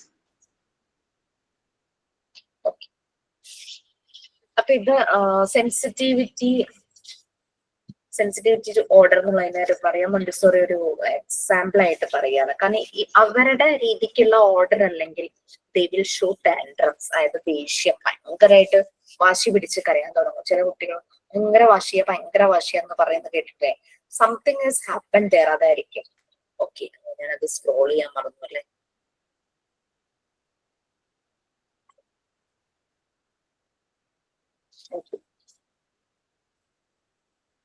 അവരെ സംബന്ധിച്ച് അതുപോലെ തന്നെ വീടുകളിൽ നമ്മൾ എന്തെങ്കിലും സാധനമൊക്കെ നമ്മൾ എവിടെയെങ്കിലും വെച്ചിട്ടുണ്ടാവും. ഈ കുട്ടികളുള്ള വീടാന്ന് വിചാരിക്കുക, അതൊന്നും കാണില്ല, അത് എപ്പോഴും നമ്മൾ അന്വേഷിച്ചെടുക്കുമ്പോൾ ഇവര് പോയി എടുത്തോണ്ട് വരും. കാരണം അവരെ സംബന്ധിച്ച് അത് വെക്കേണ്ട സ്ഥലം അവരുടെ തോട്ടിൽ വേറെ ആയിരിക്കും. That's their order. അത് അവരുടെ അഡൽട്ടിന്റെ ഓർഡറും കുട്ടിയുടെ ഓർഡറുമായിട്ട് നമുക്ക് ഒരിക്കലും കണക്ട് ചെയ്യാനായിട്ട് പറ്റില്ല. നമ്മളൊരു ഒരു തീപ്പെട്ടി അല്ലെങ്കിൽ റിമോട്ട് ഇതൊക്കെ നമ്മളൊരു സ്ഥലത്ത് വെക്കുന്നുണ്ടായിരിക്കും. പക്ഷെ കുട്ടിക്ക് അതിന് പറ്റുന്ന സ്ഥലം അതല്ല എന്നുള്ള രീതിയിൽ അവൻ അത് എവിടെയെങ്കിലും കൊണ്ടുപോയി വെച്ചിട്ടുണ്ടാവും. എന്റെ മോൻ ചെയ്തൊരു പണിയായിരുന്നു. അന്ന് ഈ മറ്റേ കീ യൂസ് ചെയ്യുന്ന ഫോണായിരുന്നു. അപ്പൊ നമ്മൾ കുറെ ഇങ്ങനെ യൂസ് ചെയ്യുമ്പോൾ ആ ഫോണിൽ ഇച്ചിരി ഒന്ന് ഡള്ളാവുമല്ലോ, ലൈക്ക് നമുക്ക് വേർപ്പെല്ലാം പറ്റിയിട്ട്. അപ്പൊ കുട്ടി നോക്കുമ്പോ ഫോൺ അഴുക്കായിട്ടിരിക്കുന്നു. സോ അവൻ വളരെ ഈസി ആയിട്ട് ബക്കറ്റിൽ സോപ്പൊക്കെ ഇട്ട് കഴുകി തന്നിരിക്കുക ഫോൺ. പിന്നെ അത് യൂസ് ചെയ്യാൻ പറ്റില്ല. അപ്പൊ അവരെ സംബന്ധിച്ച് അത് നീറ്റ് ആയിട്ട് വെക്കേണ്ട ഒരു സാധനം, ദാറ്റ് ഈസ് ഹിസ് ഓർഡർ. അപ്പൊ അങ്ങനെയൊക്കെ കുട്ടികളുടെ രീതി, അതായത് പറഞ്ഞ അഡൽട്ടിന്റെയും അവരുടെയും കൂടെ നമുക്ക് ഒരിക്കലും കണക്ട് ചെയ്യാൻ പറ്റില്ല എന്ന്. അതിന്റെ ഒരു എക്സാമ്പിൾ ആയിട്ട് മറിയാം മോണ്ടിസോറി പറഞ്ഞത് ഈ നിറോ ഗ്രോട്ട നേപ്പിൾസ് പറയുന്നത് ഒരു ബീച്ചാണ്. ഒരു ബീച്ച് സൈഡിലേക്ക് അങ്ങനെ പോകുന്ന സമയത്ത് അവിടെ ഒരു ഗ്രൂപ്പ് ഓഫ് ആൾക്കാര് ഒരു പിക്നിക് പോലെ എക്സ്കർഷൻ പോലെ വന്നിട്ടുണ്ടായിരുന്നു. അവിടെ ഒരു യങ് മദർ ഉണ്ടായിരുന്നു, അവർക്കൊരു കുട്ടി ഉണ്ടായിരുന്നു, ഒരു 1.5 years ഓൾഡിലുള്ള ഒരു അത്രയുള്ള ഒരു ചെറിയ, കുറച്ചൊക്കെ ആ ഏജ് എന്നൊക്കെ പറയുമ്പോൾ നടക്കുന്ന ഒരു പ്രായമാണല്ലോ. കുറച്ചൊക്കെ നടന്നപ്പോഴേക്കും ആളങ്ങ് ടയേർഡായപ്പോഴേക്കും കുട്ടിയെ എടുത്തപ്പോഴേക്കും ഭയങ്കര ഒച്ചയില് ഭയങ്കരമായിട്ട് കരയാനായിട്ട് തുടങ്ങി. കാരണം എന്ന് വെച്ചാല് ബീച്ചാണ്, ആ ഒരു ഈവനിങ് ഉച്ച കഴിഞ്ഞിട്ടുള്ള ടൈം ആയിരിക്കാം, നല്ല ചൂടുണ്ടായിരുന്നു. സോ കുട്ടിയുടെ അമ്മ എന്ത് ചെയ്തു, അവരിട്ടിരുന്ന ജാക്കറ്റ് എടുത്തിട്ട് ചൂട് കാരണം അവരുടെ കയ്യിൽ ഇങ്ങനെ ചുമ്മാ തൂക്കിയിട്ടു. അത് ഇവൻ ഭയങ്കര കരച്ചില്. മോണ്ടിസോറി ഇതിങ്ങനെ വാച്ച് ചെയ്തോണ്ടിരിക്കുക. ഇവന്റെ കരച്ചില് മാറ്റാനായിട്ട് ഒരു ഗ്രൂപ്പ് ആൾക്കാരല്ലേ, പലരും ഇവനെ കൈമാറി എടുത്തിട്ടൊന്നും കുട്ടി കരച്ചില് നടത്തുന്നില്ല. അത് വാശി പിടിച്ച് വീണ്ടും കരഞ്ഞോണ്ടിരിക്കുക, സ്ക്രീൻ അലറി കരഞ്ഞോണ്ടിരിക്കുക. പല രീതിയിൽ അതിനെ ആശ്വസിപ്പിക്കാൻ നോക്കി, ഒരു രക്ഷയില്ല. ഇത് കണ്ടുകൊണ്ട് മോണ്ടിസോറി അമ്മയുടെ അടുത്ത് വന്നിട്ട് ചോദിച്ചു, ഈ കോട്ട് ഇടാൻ ഞാനന്ന് ഹെൽപ്പ് ചെയ്യട്ടെ എന്ന് ചോദിച്ചു. അപ്പം അവർ പെട്ടെന്ന് അങ്ങനെ ചോദിച്ചപ്പോ അവര് ഭയങ്കരമായിട്ട് ഇങ്ങനെ അന്തം വിട്ട് നോക്കി. ബട്ട് സംഭവം അവരതിന് സമ്മതിച്ചു.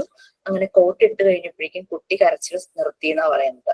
അപ്പൊ അവൻ അറിയാവുന്ന 1.5 വയസ്സെന്ന് പറയുമ്പോൾ ഒരു സ്ട്രക്ചർ ഉള്ള ഒരു സെന്റൻസ് പറയാനുള്ള പ്രായമൊന്നും ആയിട്ടില്ല. അപ്പൊ മമ്മ കോട്ടോ അന്ന് അത്രയും അവൻ പറഞ്ഞു. അതിന്റെ അർത്ഥം he wanted to say yes mamma a coat is meant to worn. Coat എന്ന് പറയുന്നത് ചുമ്മാ കയ്യിലൊരു റഗ് പോലെ ഒരു തുണി പോലെ തൂക്കിടാനുള്ളതല്ല, അത് ഇടാനുള്ളതാണ്. That is his order.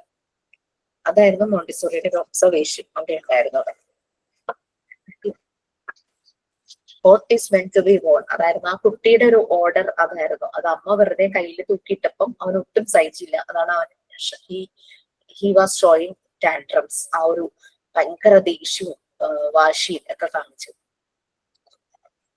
Okay, അപ്പൊ അമ്മയുടെ പേഴ്സണാലിറ്റി ഒരു ഡിസോർഡർ അവനെ ഭയങ്കരമായിട്ട് ഡിസ്റ്റർബ് ചെയ്തു. അതാണ് അവൻ കരയാനായിട്ട് അത്രയും ബഹളം വെക്കാൻ കാരണം. അതിനെ ഒന്ന് എക്സ്പ്ലെയിൻ ചെയ്ത് പറയുന്നുണ്ട്. നെക്സ്റ്റ് ഒരു 3 paragraphs ഉണ്ട്, അതൊന്ന് ആരെങ്കിലും വായിക്കൂ, അത് complete ആക്കാനാണ്. The child has a twofold sense of order. First is external, his relationship with the environment, and second is internal, an awareness of the different parts of his own body and their relative position. The child's need for order is based on a precise and determined environment. In an environment where order exists, a child can categorize his perception and make sense of his world. In such an environment, he forms an inner conceptual plan with which to understand and deal with his world.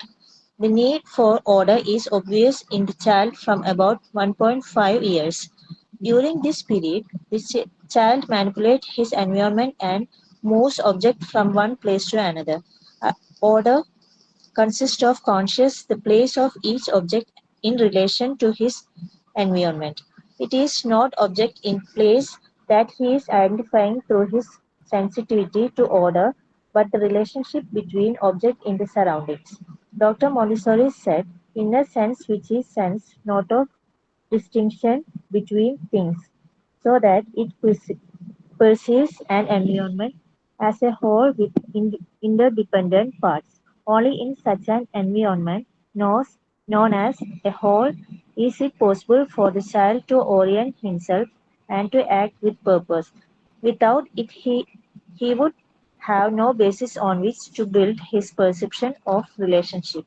The child's need for order is different from that of an adult. Order provides an adult with a certain amount of external pressure, but for the child, he needs order in the environment because he is composing himself out of the element of the environment.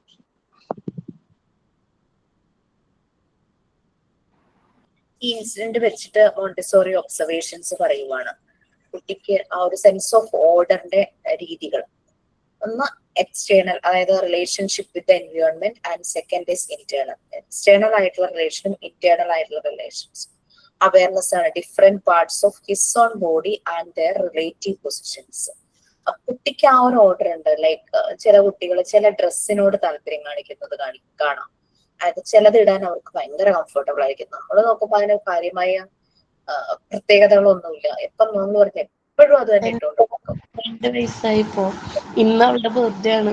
അവള് ഉടുപ്പെന്ന് പറഞ്ഞ സാധനം ഇടില്ല. പെൺകുട്ടിയാണ്. ഉടുപ്പെന്ന് പറഞ്ഞ സാധനം ഇടില്ല. കോട്ടന്റെ ആയാലും വേണ്ടില്ല, വർക്കുള്ളതായാലും വേണ്ടില്ല, എത്ര ഭംഗിയുള്ളതായാലും വേണ്ടില്ല, ഭംഗിയില്ലാത്തതായാലും. അവൾക്ക് ട്രൗസർ, ജീൻസിന്റെ ട്രൗസറും ടീഷർട്ടും എവിടെ പോവാണെങ്കിലും. അത് എന്റെ ബ്രദർ വാങ്ങിക്കൊണ്ട് വന്ന ഒരു ഡ്രസ് ഉണ്ട്, ഒരു ബ്ലാക്ക് ടീഷർട്ടും ഒരു ബ്ലൂ ജീൻസിന്റെ ട്രൗസർ. അലമാരി തുറന്ന മൂപ്പരാള് തന്നെ അത് പോയി തപ്പി കണ്ടുപിടിച്ചെടുത്തിട്ട് വന്ന് അത് മാത്രമേ ഇടുള്ളൂ എവിടെ പോവാണെങ്കിലും. ഞാൻ പറയും, പുറത്തു പോകുമ്പോ ആൾക്കാർ പറയും കുട്ടിക്ക് വേറെ ഡ്രസ്സൊന്നും ഇല്ലാന്ന്. അതേപോലെയാണ് അവള്. അതെ, നമ്മള് കൊറേ വാങ്ങും. നമ്മള് നമ്മുടെ ഇൻട്രസ്റ്റിനാണല്ലോ വാങ്ങുന്നത്, അത് അവർക്ക് ആവണമെന്നില്ല. അപ്പൊ ആ ഒരു രീതിയില് അങ്ങനെ ഇവിടെയും അതുപോലെ തന്നെ മോള് വലുതായി ഉടുപ്പ് എന്ന് പറഞ്ഞത് ഇടില്ല. പാവാട ബ്ലൗസ് ഇടില്ല. അത് ഒരു ഓണത്തിന് വേണ്ടിയിട്ട് ഒന്ന് വാങ്ങിക്കും. അത് ആ ഓണത്തിന് മാത്രം സ്കൂളിൽ പ്രോഗ്രാം ഉണ്ടാവുമല്ലോ, അപ്പൊ അത് കമ്പൽസറി ആണ്. ആ ദിവസം മാത്രമാണ് ഇടുക. നെക്സ്റ്റ് ഇയർ ഇടാൻ നോക്കുമ്പോഴേക്കും അത് ചെറുതായിട്ടുണ്ടാവും. പിന്നെ വേറെ വാങ്ങിക്കണം, അല്ലാതെ വേറെ ഒന്നും ഇടില്ല. ഇപ്പൊ എന്റെ വീട്ടിൽ പോയി കഴിഞ്ഞാല് അമ്മമ്മ പ്രായമായവർക്ക് അത്ര ഇഷ്ടാവില്ലല്ലോ ഈ ട്രൗസറും ഇതും ഇടുന്നത്. അപ്പൊ അവിടുന്ന് അമ്മമ്മയും മോളും ഒരു കോംപ്രമൈസ് ചെയ്തു. പിന്നെ 3 days ഉടുപ്പിടുക, ബാക്കിയുള്ള ഡേയ്സ് പാന്റും ഇതും ഇടുക എന്നുള്ള ഒരു കോംപ്രമൈസിലെത്തി. അതാണ്. ഓക്കെ, അപ്പൊ അത് നമ്മളിവിടെ അഡൾട്ടിന്റെ ഒരു ഓർഡറും കുട്ടിയുടെ ഓർഡറും. അഡൾട്ട് നമ്മള് സിസ്റ്റമാറ്റിക് ആയിട്ട് നമ്മുടെ കിച്ചൺ ഒരുക്കുന്നു, ബെഡ്റൂം ഒരുക്കുന്നു, നമ്മളുടെ നമുക്ക് ഓഫീസ് റൂം ഉണ്ടെങ്കിൽ അത് ഒരുക്കുന്നു. അപ്പൊ നമ്മൾ അത് കഴിയുമ്പോൾ നമുക്കൊരു സാറ്റിസ്ഫാക്ഷൻ ആണ്, ഒരു പ്ലഷർ അല്ലെ. ഒരു അഡൾട്ടിനെ സംബന്ധിച്ച് ആ ഓർഡർ അതാണ്, അവർക്ക് ആ ഒരു സാറ്റിസ്ഫാക്ഷൻ. പിന്നെ നമ്മളെ സംബന്ധിച്ച് ആരെങ്കിലും പുറത്തുനിന്ന് വരുമ്പോൾ എന്ത് ഭംഗിയായിട്ടാണ് വെച്ചിരിക്കണെന്ന് കേൾക്കുമ്പോൾ നമുക്ക് ആകെ ഒരു സന്തോഷം. That's about adult. പക്ഷെ കുട്ടിയെ സംബന്ധിച്ച് അതല്ല, അവൻ മോഡിഫിക്കേഷനാണ്. അതിപ്പോ ഇന്ന് ചെയ്യുന്ന പോലെ ആയിരിക്കില്ല മേ ബി 2 ദിവസം കഴിഞ്ഞ് കഴിഞ്ഞാൽ ചെയ്യുന്നത്. അവനിങ്ങനെ കമ്പോസ് ചെയ്തോണ്ടിരിക്കുക, കൂടുതൽ റിപ്പീറ്റ് ചെയ്യാണ്, പലതും മോഡിഫൈ ചെയ്തോണ്ടിരിക്കുക. ഇന്ന് അവൻ വെച്ച പോലെ ആയിരിക്കില്ല നാളെ അവൻ കാര്യങ്ങൾ ചെയ്യുന്നത്. ഇന്ന് ഷൂട്ട പോലെ ആയിരിക്കില്ല 2-3 ദിവസം കഴിയുമ്പോഴേക്കും അതിന്റെ രീതി. അപ്പൊ അങ്ങനെ ഹീസ് കമ്പോസിങ്, ഓരോന്നിങ്ങനെ ചേഞ്ചസ് ആയിക്കൊണ്ടിരിക്കുക അവരെ സംബന്ധിച്ച്. ഈ ഒരു ഓർഡർ 1.5 വയസ്സുകാരന്റെ കാര്യം പറഞ്ഞു അല്ലെ. അപ്പൊ അവന്റെ ഓർഡർ എന്ന് പറഞ്ഞു കഴിഞ്ഞാൽ അവനെ സംബന്ധിച്ച് അത് ഭയങ്കര ഇമ്പോർട്ടന്റ്. അത് നടക്കാതെ വന്നപ്പോ അവൻ അതുപോലെ അവൻ ഡിസ്റ്റർബൻസ് കാണിച്ചു. അപ്പൊ കുട്ടി എൻവയോൺമെന്റുമായിട്ട് പലതും കണക്ട് ചെയ്യുന്നു. അവനെ സംബന്ധിച്ച് ഓരോ ഒബ്ജക്റ്റിനും ഓരോ ആവശ്യങ്ങൾ ഉണ്ടായിരിക്കും, ഓരോ പ്രത്യേകതകൾ ഉണ്ടായിരിക്കും, ഓരോന്നും എവിടെ പ്ലേസ് ചെയ്യണം അതെല്ലാം അറിയും. അത് തന്നെത്താൻ അത് അവരുടെ ഒരു സെൻസിറ്റിവിറ്റി കൊണ്ട് അവർ ഐഡന്റിഫൈ ചെയ്തിട്ടുണ്ടാക്കുക. ദിസ് ഈസ് ഹൂ ദിസ് എന്നുള്ളത് അവര് തന്നെ ഇങ്ങനെ മനസ്സിലാക്കി ഇങ്ങനെ വരുവാണ്. അത് അവന്റെ ഇന്നസെൻസ് ആണ് ഈ ഒരു കാര്യങ്ങൾ അവനെ കൊണ്ട് ചെയ്യിക്കുന്നതെന്ന് പറയാ. കാരണം നമ്മൾ ഇത്ര പറഞ്ഞു കൊടുത്താലും ചിലപ്പോൾ അവരത് സമ്മതിക്കില്ല, ഇത് ഇങ്ങനെയാണെന്നുള്ള രീതിയിൽ തന്നെ അവർക്ക് ആ ഒരു വാശി കാണാം. Okay, so next sensitivity to learning through their 5 senses. അവരവരുടെ 5 senses യൂസ് ചെയ്തിട്ട് ലേൺ ചെയ്യുന്നതാണ് നെക്സ്റ്റ്. ഇപ്പൊ നമ്മൾ ഓർഡർ പറഞ്ഞത് അഡൽട്ടിന്റെ വെച്ച് കമ്പയർ ചെയ്യുമ്പോൾ ലൈക്ക് ഇപ്പൊ നമ്മളൊക്കെ തന്നെയാണെങ്കിലും വീട് ചിട്ടയായിട്ടൊക്കെ വയ്ക്കുമ്പോൾ നമുക്കതൊരു സന്തോഷം. ഒരു 4 ആളെ കണ്ട് പറയുമ്പോൾ നമുക്ക് അത് കൂടുതൽ സന്തോഷം, അങ്ങനെയൊക്കെ വരുന്നു. സോ വി ലവ് ദാറ്റ് അല്ലെ. നമുക്ക് അങ്ങനെ ഒരു ചിട്ടയായിട്ട് ചെയ്യാനായിട്ട് നമുക്ക് ഇഷ്ടമാണ്. സോ അതുപോലെ തന്നെ ഇപ്പൊ ചിട്ടയായി പഠിക്കുന്നവര്, ചിട്ടയായി വീടൊരുക്കുന്നവര്, ചിട്ടയായി ജോലികൾ ഒതുക്കുന്നവര്, ഓഫീസ് ഹാൻഡിൽ ചെയ്യുന്നത്, കുറെ വർക്കേഴ്സിനെ ഹാൻഡിൽ ചെയ്യുന്നത്, അപ്പൊ അവർക്ക് ആ ഒരു order. So that is their pleasure. Next learning through their 5 senses. സെൻസസിലൂടെ അവർ പല കാര്യങ്ങളും മനസ്സിലാക്കുന്നതാണ് നെക്സ്റ്റ് വൺ. സോ അതിന്റെ അത് മുഴുവൻ വായിക്കാം. Please read.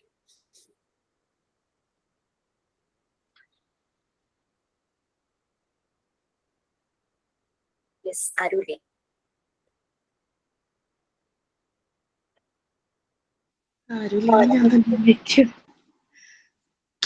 Sensitivity to learning through their 5 senses. The young child has a natural excitement to explore the environment. The child must have objects to explore in order to develop his neurological structures for observing and thinking. Montessori said, the tongue, which he uses for speaking, and the hands, which he employs for work, are more intimately connected with his intelligence than any other part of the body. She referred to them as the instruments of man's intelligence.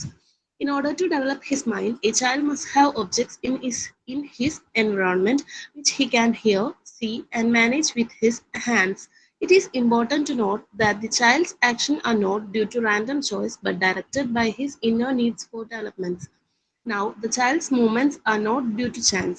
He is making necessary coordinations for organized movement directed by his ego, which commands from within. Montessori placed particular attention upon the importance of training the child to make prejudice. Much of the didactic materials are concerned with the refinement of the sense. Through sensory education, children are helped to formulate and categorize his sense of perception into an inner mental order.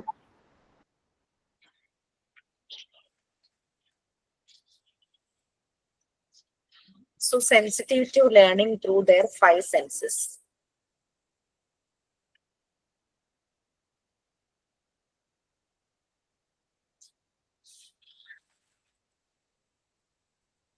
നമ്മൾ പറഞ്ഞു കുട്ടികൾക്ക് explore ചെയ്യാനുള്ള tendency കുട്ടികൾ എന്നല്ല, human beings എല്ലാവർക്കും തന്നെ ഉണ്ട്. ആദ്യമ മനുഷ്യൻ തുടങ്ങിയ കാട് കയറി അങ്ങനെ ആ ടെൻഡൻസി ആണല്ലോ. അപ്പൊ അവർക്ക് എൻവയോൺമെന്റുമായിട്ട് പുറത്തേക്ക് ചാടാൻ ഭയങ്കര താല്പര്യമായിരിക്കില്ലേ കുഞ്ഞിന്. അകത്ത് തന്നെ ഇരിക്കുമ്പോൾ പെട്ടെന്ന് പുറത്തേക്ക് ഇറങ്ങുമ്പോൾ അവർക്ക് ഭയങ്കര ഒരു എക്സൈറ്റ്മെന്റും കാര്യങ്ങളും ആയിരിക്കും. അപ്പൊ ഇങ്ങനെ എക്സ്പ്ലോർ ചെയ്യാനായിട്ട്, അതായത് കുട്ടിയുടെ മൈൻഡിന്റെ ഡെവലപ്മെന്റ് ശരിക്കും ഈ ഒരു രീതിയിൽ എക്സ്പ്ലോർ ചെയ്യുമ്പോഴാണ് നടക്കുന്നത്. അവര് കോൺസെൻട്രേറ്റ് ചെയ്യുന്നു, ഒബ്സർവ് ചെയ്യുന്നു, ആലോചിക്കുന്നു ചില കാര്യങ്ങൾ. ഒരു സ്പൂണും ഒരു ചെറിയ പാത്രവും വെച്ചിട്ടായിരിക്കും കളിക്കുന്നത് മണിക്കൂറുകളോളൊക്കെ. അവർക്ക് അതിനകത്ത് എന്തോ അവർക്ക് അവരുടെ ആ ഒരു സെൻസിറ്റിവിറ്റി കണക്ട് ചെയ്യുന്ന എന്തോ ഒന്ന് അതിലുണ്ടാകും. അപ്പൊ അത് നല്ല രീതിയിൽ അവർ ഒബ്സർവ് ചെയ്യുന്നു, ആലോചിക്കുന്നു, അത് വീണ്ടും വീണ്ടും റിപ്പീറ്റ് ചെയ്തുകൊണ്ടിരിക്കുന്നു. മറിയ മോണ്ടിസോറി പറയുന്നത് കുട്ടികളിലെ ടങ് അതുപോലെ തന്നെ hands, these two are the instruments of A man's intelligence എന്നാണ് പറയുന്നത്. ടങ്കും ഹാൻഡും കൈകൊണ്ട് ആക്ടിവിറ്റീസ് ചെയ്യുന്നു, വായ ഉപയോഗിച്ച് പല രീതിയിലുള്ള ശബ്ദങ്ങളും എല്ലാം അവരുണ്ടാക്കുന്നു. Used for speaking. Hands activities ചെയ്യിക്കാൻ, അത് രണ്ടും ഇന്റിമേറ്റ്ലി കണക്റ്റഡ് ആണെന്നാണ് പറയുന്നത്. ഓക്കെ, വിത്ത് ഹിസ് ഇന്റലിജൻസുമായിട്ട് വളരെ കണക്റ്റഡ് ആണ്. ബോഡിയുടെ മറ്റേത് പാർട്ട് വെച്ച് നോക്കുമ്പോഴും ഇത് രണ്ടും കണക്റ്റഡ് ആണ്. ഇതിനെ ഇൻസ്ട്രുമെന്റ്സ് ഓഫ് മാൻസ് ഇന്റലിജൻസ് അങ്ങനെയാണ് മറിയ മോണ്ടിസോറി പറഞ്ഞത്. അപ്പൊ ഇങ്ങനെ മൈൻഡ് ഡെവലപ്പ് ചെയ്യാൻ, അതുവഴിയാണ് ബുദ്ധി ഇന്റലിജൻസ് ഡെവലപ്പ് ചെയ്യുന്നത്. അതിന് പല ഒബ്ജക്ട്സും എൻവയോൺമെന്റിൽ വേണം. അത് സെൻസിറ്റിവിറ്റി ആണ് നമ്മൾ പറഞ്ഞത് അല്ലെ, സെൻസസ് യൂസ് ചെയ്തുള്ള ലേണിംഗ്. സോ ആ വരുന്ന ഒബ്ജക്ട്സ് കാണാൻ പറ്റണം, കേൾക്കാൻ പറ്റണം, കൈകൊണ്ട് ഉപയോഗിച്ചത് ഹാൻഡിൽ ചെയ്യാൻ പറ്റണം. കുട്ടികൾക്ക് ടോയ്സ് ഒക്കെ നമ്മൾ വാങ്ങിച്ചു കൊടുക്കുമ്പോൾ വളരെ അട്രാക്റ്റീവ് കളേഴ്സ്, ശബ്ദമുള്ള കിലുക്കാൻ പെട്ടികളൊക്കെ ആദ്യം വാങ്ങിച്ചു കൊടുക്കൂലേ, ശബ്ദമുള്ളത്. ഇങ്ങനെ കീ കൊടുക്കുമ്പോൾ ശബ്ദം ഉണ്ടാക്കുന്ന പാവ, കീ കൊടുക്കുമ്പോൾ ശബ്ദം വെച്ച് ഓടുന്ന വണ്ടി, അങ്ങനെ അങ്ങനെ അങ്ങനെ എന്തെങ്കിലുമൊക്കെ സൗണ്ട് ഉണ്ടാകും. നമ്മൾ ഈ പി യൂസ് ചെയ്യും, അത് കാഴ്ചയ്ക്കൊരു അട്രാക്ഷൻ ഉണ്ട്, അതുകൊണ്ട് ശബ്ദം വരും. അപ്പൊ ഈ ശബ്ദത്തിനോടും ഒക്കെ ഒരു ഭയങ്കര സെൻസിറ്റീവ് ആയിരിക്കും. അതായത് അതാണ് സെൻസസ് യൂസ് ചെയ്തിട്ടുള്ള ലേണിംഗ് എന്ന് പറയുന്നത്. കാണാൻ പറ്റണം, കേൾക്കാൻ പറ്റണം, കൈകൊണ്ട് ചെയ്യാനായിട്ട് പറ്റണം. ഈ രീതിയിലാണ് നമ്മുടെ പ്രാക്ടിക്കൽ സെഷനിലെ മെറ്റീരിയൽസും ഡിസൈൻ ചെയ്തിരുന്നത്.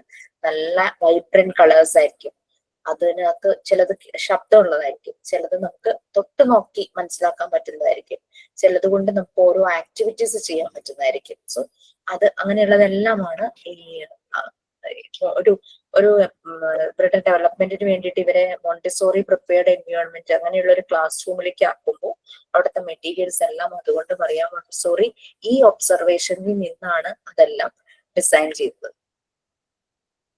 കുട്ടികളുടെ ആക്ഷൻസ് എല്ലാം നമുക്കൊന്ന് ഒബ്സർവ് ചെയ്യാം. അവരെന്താണ് കൂടുതൽ കോൺസെൻട്രേറ്റ് ചെയ്യുന്നത്, എന്തിനോടാണ് അവർ കൂടുതൽ ഇൻട്രസ്റ്റ് കാണിക്കുന്നത്, അതിന്റെ ആ കുട്ടിയുടെ ഡെവലപ്മെന്റിന് അതെല്ലാം ഉപകരിക്കപ്പെടും. പിന്നെ കുട്ടിയുടെ മൂവ്മെന്റ് എന്ന് പറയുന്നത് അല്ലെ, കുട്ടി പലപ്പോഴും നടക്കാൻ തുടങ്ങുന്നത്, ഇരിക്കാൻ തുടങ്ങുന്നത്, കമിഴ്ന്ന് വീഴുന്നത്, എഴയുന്നത്, പിടിച്ചു നിൽക്കുന്നത്, സ്റ്റെപ്പ് കയറുന്നത്, അങ്ങനെ പല ഡെവലപ്മെന്റ് സ്റ്റേജസിലും പല മൂവ്മെന്റ് ആക്ഷൻസ് കുട്ടിക്ക് നടക്കുന്നുണ്ട്. ഇതൊക്കെ എന്താ പറയാ, അത് സ്പോണ്ടേനിയസ് ആയിട്ടാണ് പലതും നടക്കുന്നത്. നമ്മളായിട്ട് നടത്തിച്ചതല്ല, നമ്മളായിട്ട് ഇരുത്തിച്ചതുമല്ല, നമ്മളായിട്ട് കമിഴ്ത്തിയിട്ടതാണോ അല്ല. സോ ഇതെല്ലാം അങ്ങനെ ഈ മൂവ്മെന്റ്സ് എല്ലാം ഈ ഒരു ഡെവലപ്മെന്റിന്റെ ഭാഗമായിട്ടാണ് നടത്തുന്നത്. പിന്നെ നമ്മൾക്കറിയാം ഇപ്പൊ നടക്കാൻ തുടങ്ങി 2-3 സ്റ്റെപ്പ് അങ്ങ് വയ്ക്കുമ്പോഴേക്കും പെട്ടെന്ന് വീഴും, വീണ്ടും അവിടെ നിന്ന് എണീറ്റിട്ട് വീണ്ടും നടക്കാൻ തുടങ്ങും, വീണ്ടും വീഴും. പക്ഷെ അങ്ങനെ ഫൈനലി ആ ഒരു സെൽഫ് കൺട്രോൾ ബോഡിയുടെ കുഞ്ഞിന് കിട്ടുക, പിന്നെ വീഴുന്നില്ല. ആ ഒരു കോർഡിനേഷൻ, ആ ഒരു ബോഡിയുടെ കോർഡിനേഷൻ, ആ മൂവ്മെന്റ്സിൽ വരുന്ന കോർഡിനേഷൻ കുഞ്ഞിന് സെൽഫായിട്ട് വരുന്നു. ഓക്കെ, അപ്പൊ അങ്ങനെയാണ്. അപ്പൊ കുട്ടിയെ എക്സ്പ്ലോർ ചെയ്യിക്കുക, മാക്സിമം എൻവയോൺമെന്റുമായിട്ട് എക്സ്പ്ലോർ ചെയ്യിക്കുക, സെൻസസ് യൂസ് ചെയ്യുക കുട്ടിക്ക് വേണ്ടുന്ന എഡ്യൂക്കേഷൻ. ഡൈഡാക്റ്റിക് എന്ന് പറയുന്നത് ടീച്ചിങ് എയ്ഡ്സ് എന്നൊക്കെ നമ്മൾ പറയുന്ന പോലെ അവരെ ആ ലേണിംഗ് പ്രോസസ്സിലേക്ക് കൊണ്ടുപോകാൻ പറ്റുന്ന രീതിയിലുള്ള മെറ്റീരിയൽസ് പ്രൊവൈഡ് ചെയ്യുക, ഡിസൈൻ ചെയ്യുക. ഓക്കെ, കാരണം കുട്ടിയുടെ പെർസെപ്ഷൻ, അവന്റെ കാഴ്ചപ്പാടും നമ്മുടെ തമ്മിൽ നല്ല ഡിഫറൻസ് ഉണ്ടായിരിക്കും. ഓരോ കാര്യങ്ങളും അവൻ കാണുന്ന അവന്റെ വ്യൂ പോയിന്റ് അല്ലെങ്കിൽ perception is very different. Next, sensitive to small objects, minute objects. നമ്മൾ പറഞ്ഞു ചെറിയ ചെറിയ സാധനങ്ങൾ കാണുമ്പോൾ അവർ ഭയങ്കരമായിട്ട് ശ്രദ്ധിക്കുന്നുണ്ട്. ഓക്കെ, ഒറ്റൊരു പാരഗ്രാഫേ ഉള്ളൂ. ആരാ വായിക്കും? Sensitivity to small objects. Children have the craving to pay attention to small objects from 2 years of age. A toddler, for people, when taking a stroll in a garden, will focus his attention on a ladybird or army of ants zigzag passage instead of looking at the breathtaking views of sense. Sensitivity to small objects is an important development because it helps widen child's observation and allows the child to concentrate his intellectual powers on a specific problem. Sensitivity to small detail draws the child to the finest objects. When the child is drawn to small things, the sensitivity holds the child's attention, therefore, an extended period, the ability to focus.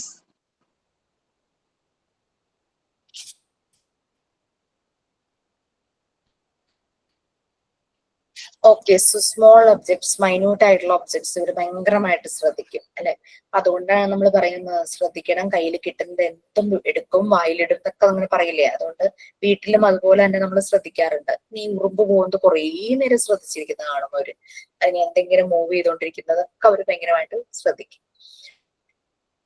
ചെറിയ കാര്യങ്ങളോട് ഭയങ്കര ഒരു attraction ആയിരിക്കും from 2 years of age. അവരെ പുറത്ത് കൊണ്ടുപോകുമ്പോഴൊക്കെ അവരിങ്ങനെ minute ആയിട്ടുള്ള സാധനങ്ങളൊക്കെ കാണുമ്പോഴേക്കും അവർ കൂടുതലായിട്ട് ശ്രദ്ധിക്കുന്നു. ഒരു ശ്വാസം അടക്കി പിടിച്ച പോലെ ആയിരിക്കും അവർ നോക്കി നിൽക്കുന്നത്. അവരുടെ ഡെവലപ്മെന്റ് ഇതിന് വളരെ ഇമ്പോർട്ടന്റ് ആണ്. കാരണം ഒബ്സർവേഷൻ സ്കിൽ, ആ ഒരു അറ്റൻഷൻ, ഫോക്കസിങ്, അതൊക്കെയാണ് കോൺസെൻട്രേഷൻ, അതെല്ലാമാണ് അവിടെ ഡെവലപ്പ് ചെയ്യുന്നത്. പിന്നെ അങ്ങനെ സ്മോൾ ഒബ്ജക്ട്സിൽ നിന്ന് പതുക്കെ ഫൈൻ ആയിട്ടുള്ള ഒബ്ജക്ട്സിലേക്ക് മാറുന്നു ഇവരുടെ ശ്രദ്ധ. ചെറിയ കാര്യങ്ങളാകുമ്പോഴേക്കും ഇവരുടെ അറ്റൻഷൻ പവർ കൂടുന്നാണ് പറയുന്നത്. അത് ഫോക്കസ് ചെയ്യാനുള്ള എബിലിറ്റി അവർക്ക് കൂട്ടും. നെക്സ്റ്റ് ഓൾറെഡി പറഞ്ഞിരുന്നു, സെൻസിറ്റിവിറ്റി കോർഡിനേഷൻ ഓഫ് മൂവ്മെന്റ്സ്. നമ്മുടെ വാക്കിംഗ് 2 വയസ്സ് 4 വയസ്സൊക്കെ ആവുന്ന ആ സമയമാകുമ്പോഴേക്കും വാക്കിംഗ് പ്രോപ്പർ ആവുന്നതും ബോഡിയുടെ കൺട്രോൾ, ആ ഒരു കോർഡിനേഷൻ. അതിനു മുമ്പ് എനിക്ക് നടക്കാൻ തുടങ്ങുമ്പോഴേക്കും അവര് അങ്ങനെ പതുക്കെ വേയിച്ച് വീഴും, വീണ്ടും ഇടിക്കും അങ്ങനെ. പക്ഷെ നമ്മള് അനിമൽ ബേബീസിന്റെ കാര്യത്തിൽ അത് പെട്ടെന്ന് അവർക്ക് കോർഡിനേഷൻ വരുവാണ് അല്ലെ. ബോഡിക്ക് ജനിച്ച ഉടനെ തന്നെ ഇവര് വേയിച്ച് നടന്നൊന്ന് വീണ് പിന്നെ അങ്ങ് ഓട്ടോ ആയി, അവർക്കത് പെട്ടെന്ന് ചെയ്യാം. പക്ഷെ നമ്മുടെ കുട്ടികൾക്ക് അത് വൈകും. ഓക്കെ, അതാരാ വയ്ക്കുക? Sensitive to coordination of movement.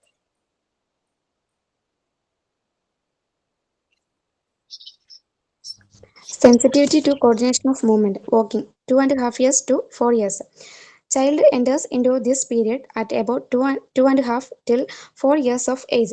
Coordination of movement means bringing the body under the control of will. It is important to note that the existence of the sensitive period for coordination of movement only means that there is a voluntary appetite to perform and repeat movement purely for the sake of gaining after and more precise control. Okay, ആ ഒരു മൂവ്മെന്റിന്റെ combination അല്ലെ, നമുക്ക് നമ്മൾ കണ്ടിട്ടുണ്ട് ആൺകുട്ടികൾ നടക്കാൻ തുടങ്ങി, പിന്നെ അവർ ആ ഒരു നടപ്പ് കറക്റ്റ് ആവുന്നത് ഒരു 2.5 4 years ഒക്കെ വരുമ്പോഴേക്കും അവർ ബോഡി കൺട്രോള്, ബോഡിയുടെ മൂവ്മെന്റും കോർഡിനേഷനും പിന്നെ ആ വീഴ്ച എന്നുള്ളത് അതെല്ലാം നടക്കുമ്പോഴുള്ള വീഴ്ച എന്നുള്ളതൊക്കെ മാറും. ഈവൻ അങ്ങനെ വീഴാൻ പോയാലും അവർക്ക് ബാലൻസ് ചെയ്യാനായിട്ട് പറ്റും. ഇങ്ങനത്തെ രീതിയിലൊക്കെ ഈ ഒരു പീരീഡിലാണ് അത് സംഭവിക്കുന്നത്, അവരുടെ കോർഡിനേഷൻ ഓഫ് മൂവ്മെന്റ്. കാരണം അത് നല്ല രീതി അതിനൊരു 4 വയസ്സൊക്കെ കഴിയുമ്പോഴേക്കും ഡാൻസിനൊക്കെ വിടുമ്പോഴേക്കും അവരുടെ ബോഡി മൂവ്മെന്റ്സ് നല്ലൊരു ഗ്രേസ്ഫുൾ ആകുന്നത്, നല്ലൊരു ഫ്ലെക്സിബിൾ ആകുന്നതും അവർക്ക് ആ ഒരു കൺട്രോൾ കിട്ടണം, ഒരു പ്രിസൈസ് കൺട്രോൾ, ബോഡിയെ എങ്ങനെ മൂവ് ചെയ്യിക്കണം ആ രീതിയിലുള്ള precise control. Next, sensitivity to language.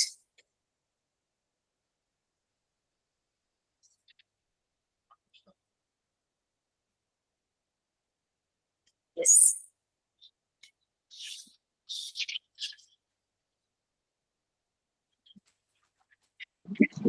Sensitivity to language. 1.5 years to 3 years. Sensitivity to language begins early in the child's life. The baby begins to replicate the speaking sound it hears. The baby hears sounds, musical melodies, dog barking, etc. The fact that he does not imitate these sounds shows that babies possess sensitivity towards human language. In the case of language, it seems that the absorbent mind of the child makes a creative achievement unconsciously under the sense of special sensitivity that enables it to select certain sounds from all other phenomena in the environment. Okay, next നമ്മൾ sensitive to language നമ്മൾ എപ്പോഴൊക്കെയോ പറഞ്ഞപ്പോൾ അത് നമ്മൾ പറഞ്ഞിട്ടായിരുന്നു. ആ ഒരു 1.5 years തുടങ്ങി 3 years. അപ്പൊ ആ ഒരു സ്ട്രക്ചർ സെന്റൻസ് ഒന്നും അവർ പറയാനായിട്ടുണ്ടാവില്ല, എന്നാലും മീനിങ് ഫുൾ ആയിട്ട് നമുക്ക് മനസ്സിലാകുന്ന രീതിയിൽ വേർഡ്സ് യൂസ് ചെയ്യാനായിട്ട് അവർ പഠിക്കും. കുറച്ച് മുമ്പ് ആ കോട്ടിന്റെ കേസിൽ കുട്ടി മമ്മ കോട്ട് കോട്ട് ഓൺ ആ രീതിയിൽ പറഞ്ഞ പോലെ ആ ഒരു ഏർലി ചൈൽഡ്ഹുഡ് സമയത്ത് തന്നെ സെൻസിറ്റീവ് ലാംഗ്വേജ് അവർക്ക് വരുവാണ്. അവർ ഇമിറ്റേറ്റ് ചെയ്യാനായിട്ട് ശ്രമിക്കുന്നു. ഈവൻ ദോ അനിമൽ സൗണ്ട്സ് ഒന്നും ഇമിറ്റേറ്റ് ചെയ്യില്ലെങ്കിൽ പോലും അങ്ങനെയുള്ളവർക്ക് ഹ്യൂമൻ ലാംഗ്വേജിനോടായിരിക്കും അവർ ചിലപ്പോ സെൻസിറ്റീവ് ആകുന്നത്. ഇവിടെ അബ്സോർബൻ മൈൻഡ് ശരിക്കും പണിയെടുക്കുന്നുണ്ട്. കാരണം അപ്പൊ കേൾക്കുന്നത് മുഴുവൻ ഇവരങ്ങ് ഫീഡ് ചെയ്ത് വെക്കും. അപ്പൊ അത് എന്നിട്ട് അവരത് ഇമിറ്റേറ്റ് ചെയ്യാനായിട്ട് തുടങ്ങും, അൺകോൺഷ്യസ്ലി ആണെങ്കിൽ പോലും. അങ്ങനെ കുട്ടിക്ക് ആ ഒരു ലാംഗ്വേജ് ഫോർമേഷൻ സൗണ്ട്സിനോട് സെൻസിറ്റീവ് ആകുന്നു. ഫ്രം ഇത് എൻവയോൺമെന്റിലുള്ള എല്ലാ സൗണ്ട്സുമായിട്ട് വൺസ് ഇവരത് അതുമായിട്ട് ഫെമിലറൈസ് ആയി കഴിയുമ്പോഴേക്കും അതിനറിയാം ശബ്ദം. നമ്മള് ചെറിയ കുഞ്ഞുങ്ങളെ കൊണ്ട് ചില ആക്ടിവിറ്റീസ് ചെയ്യിക്കില്ലേ, എങ്ങനെയാ പൂച്ച കരയുന്നത് അങ്ങനെയൊക്കെ ചോദിച്ചിട്ടൊക്കെ നമ്മൾ ഓരോന്നും ചെയ്യിക്കില്ലേ, നമ്മൾ ആദ്യം കാണിച്ചു കൊടുക്കും, പിന്നെ അവരത് ഇമിറ്റേറ്റ് ചെയ്യാൻ തുടങ്ങും. പൂച്ച കരയണത് എങ്ങനെയെന്ന് നോക്കുമ്പോ പറയും, പിന്നെ ഡോഗിന്റെ ചോദിക്കുമ്പോ അങ്ങനെ പറയും. പിന്നെ ചിലപ്പോ അങ്ങോട്ടും ഇങ്ങോട്ടൊക്കെ മാറിപ്പോകാൻ ചാൻസ് ഉണ്ട്, പക്ഷെ അവര് തന്നെ അത് കറക്റ്റ് ചെയ്ത് പറയുകയൊക്കെ ചെയ്യും. അപ്പൊ അങ്ങനെയൊക്കെ നമ്മൾ ചില കുട്ടികളെ നമ്മൾ ആക്റ്റീവ് ആക്കാറുണ്ട് അല്ലെ. നെക്സ്റ്റ് ലാസ്റ്റ് വൺ സെൻസിറ്റിവിറ്റി, ആ ഒരു പീരീഡിൽ last one social ആസ്പെക്ട്സിലേക്കുള്ളത് 2.5 years 5 years നമ്മൾ പുറത്തൊക്കെ കൊണ്ടുപോകാനായിട്ട് നോക്കും അല്ലെ. പിന്നെ അവരുടെ പ്രായത്തിലുള്ള കുട്ടികളെ ശ്രദ്ധിക്കാനായിട്ട് തുടങ്ങും. പിന്നെ എന്താ പറയാ, ആ ഒരു സമയത്ത് അവരുടെ ഏജിലുള്ളവരെ കാണുമ്പോൾ അവരുമായിട്ട് കളിക്കാനും പിന്നെ അവരെ കെയർ ചെയ്യണം, ഒരു അഫെക്ഷൻ ഫ്രണ്ട്ഷിപ്പ് അതെല്ലാം ഡെവലപ്പ് ചെയ്യുന്നു. ചില ആളുകളോട് പ്രത്യേകമായിട്ടുള്ള അടുപ്പം, കെയർ ഗീവറിനോട് പ്രത്യേകമായിട്ടുള്ള അടുപ്പം, അങ്ങനെ പല കാര്യങ്ങളും ഗ്രൂപ്പിൽ നിന്നും പലതും പഠിക്കുന്നു. അത് കളികളിലൂടെ ആണെങ്കിലും അല്ലാതെ ആണെങ്കിലും പല കാര്യങ്ങളും കുട്ടികൾ ഗ്രൂപ്പിൽ നിന്ന് പഠിക്കുകയാണ്. സോ ആ ഒരു സോഷ്യലൈസ് ചെയ്യാൻ പോകുന്നതിന്റെ ഒരു തുടക്കം തന്നെ പറയാം ആ ഒരു രീതിയിൽ. ചില പ്രായമായ ആൾക്കാർ ചില കുട്ടികളെ പറയും അവര് അധികം സംസാരിക്കാതെയോ അങ്ങനെ ഇങ്ങനെ പുറത്തൊക്കെ കൊണ്ടുപോകണം, എന്തെങ്കിലും ഫംഗ്ഷനൊക്കെ വരുമ്പോൾ അവിടേക്ക് കൊണ്ടുപോകണം, പാർക്കിൽ കൊണ്ടുപോകണം, മറ്റുള്ള കുട്ടികളുമായിട്ട് കണക്ട് ചെയ്യണം ഒക്കെ ഇങ്ങനെ പറയാറില്ലേ. സോഷ്യലൈസ് ചെയ്യും. അപ്പൊ സംസാരിക്കാതെ രീതി കുറവായ കുട്ടികൾ വരെയും ചിലപ്പോൾ അവർക്ക് ലാംഗ്വേജ് ഫോർമേഷൻ കുറച്ചുകൂടെ ഒന്ന് ശരിയാവുമായിരിക്കും. ഇതെല്ലാമാണ് നമ്മൾ ആ സെൻസിറ്റീവ് പീരീഡ് അല്ലെ, കുട്ടിക്ക് നല്ലൊരു എൻവയോൺമെന്റ് പ്രൊവൈഡ് ചെയ്യുമ്പോൾ കുട്ടിയിൽ ഉണ്ടാകുന്ന ഡെവലപ്മെന്റ് ആണ് നമ്മൾ പറഞ്ഞത്. നല്ലൊരു എൻവയോൺമെന്റ് നമ്മൾ പ്രൊവൈഡ് ചെയ്യുമ്പോൾ ഇതെല്ലാം നടക്കും. അവരുടെ ലാംഗ്വേജ് ഫോർമേഷൻ, അവരുടെ ബോഡിയുടെ മൂവ്മെന്റ്, അവരുടെ സ്മോൾ ഒബ്ജക്ട്സിനെ ഒബ്സർവ് ചെയ്യുന്നു, അവരുടെ കോൺസെൻട്രേഷൻ അറ്റൻഷൻ കൂടുന്നു, പിന്നെ അവരുടെ ഒരു ഓർഡർ ഉണ്ടാകുന്നു. അങ്ങനെ അങ്ങനെ അങ്ങനെ നമ്മൾ സെൻസിറ്റിവിറ്റിയുടെ അങ്ങനെയെല്ലാം പറഞ്ഞല്ലോ.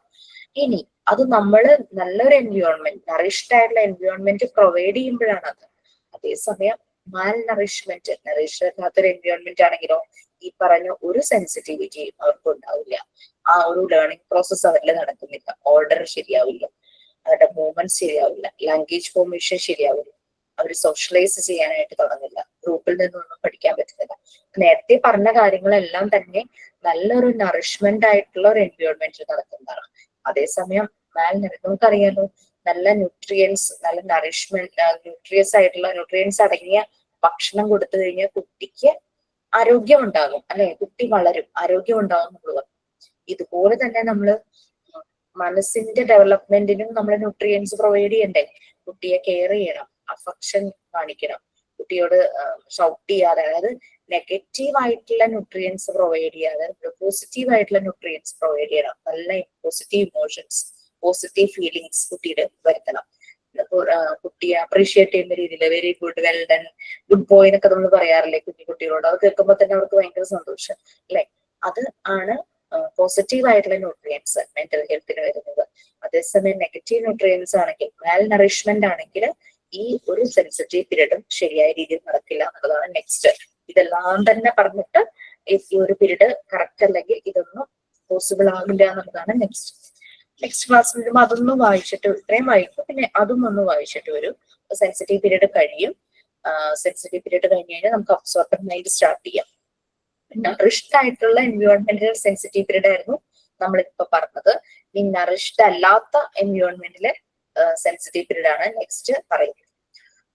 ഓക്കെ, അപ്പൊ നിങ്ങൾക്ക് സബ്ജക്റ്റിന്റെ സ്പ്ലിറ്റിംഗ്സ് ഒക്കെ കിട്ടി അല്ലെ. നിങ്ങൾക്ക് 7 സബ്ജക്ട് ഉണ്ട്, common for both diploma and PG. PGക്ക് അഡീഷണൽ 2 സബ്ജക്ട്സ് ആണ്. ഈ 7 സബ്ജക്ട്സും പിന്നെ അതുപോലെ തന്നെ പ്രാക്ടിക്കൽസും കണ്ടു. PGക്ക് അഡീഷണൽ ഒരു പ്രാക്ടിക്കൽ സെഷൻ ഉണ്ട്. ആ രീതിയിലെ മാർക്കിന്റെ ഡിസ്ട്രിബ്യൂഷനും കണ്ടു അല്ലെ. മോഡൽ എക്സാം സബ്ജക്ട് വൈസ് ആയിരിക്കും.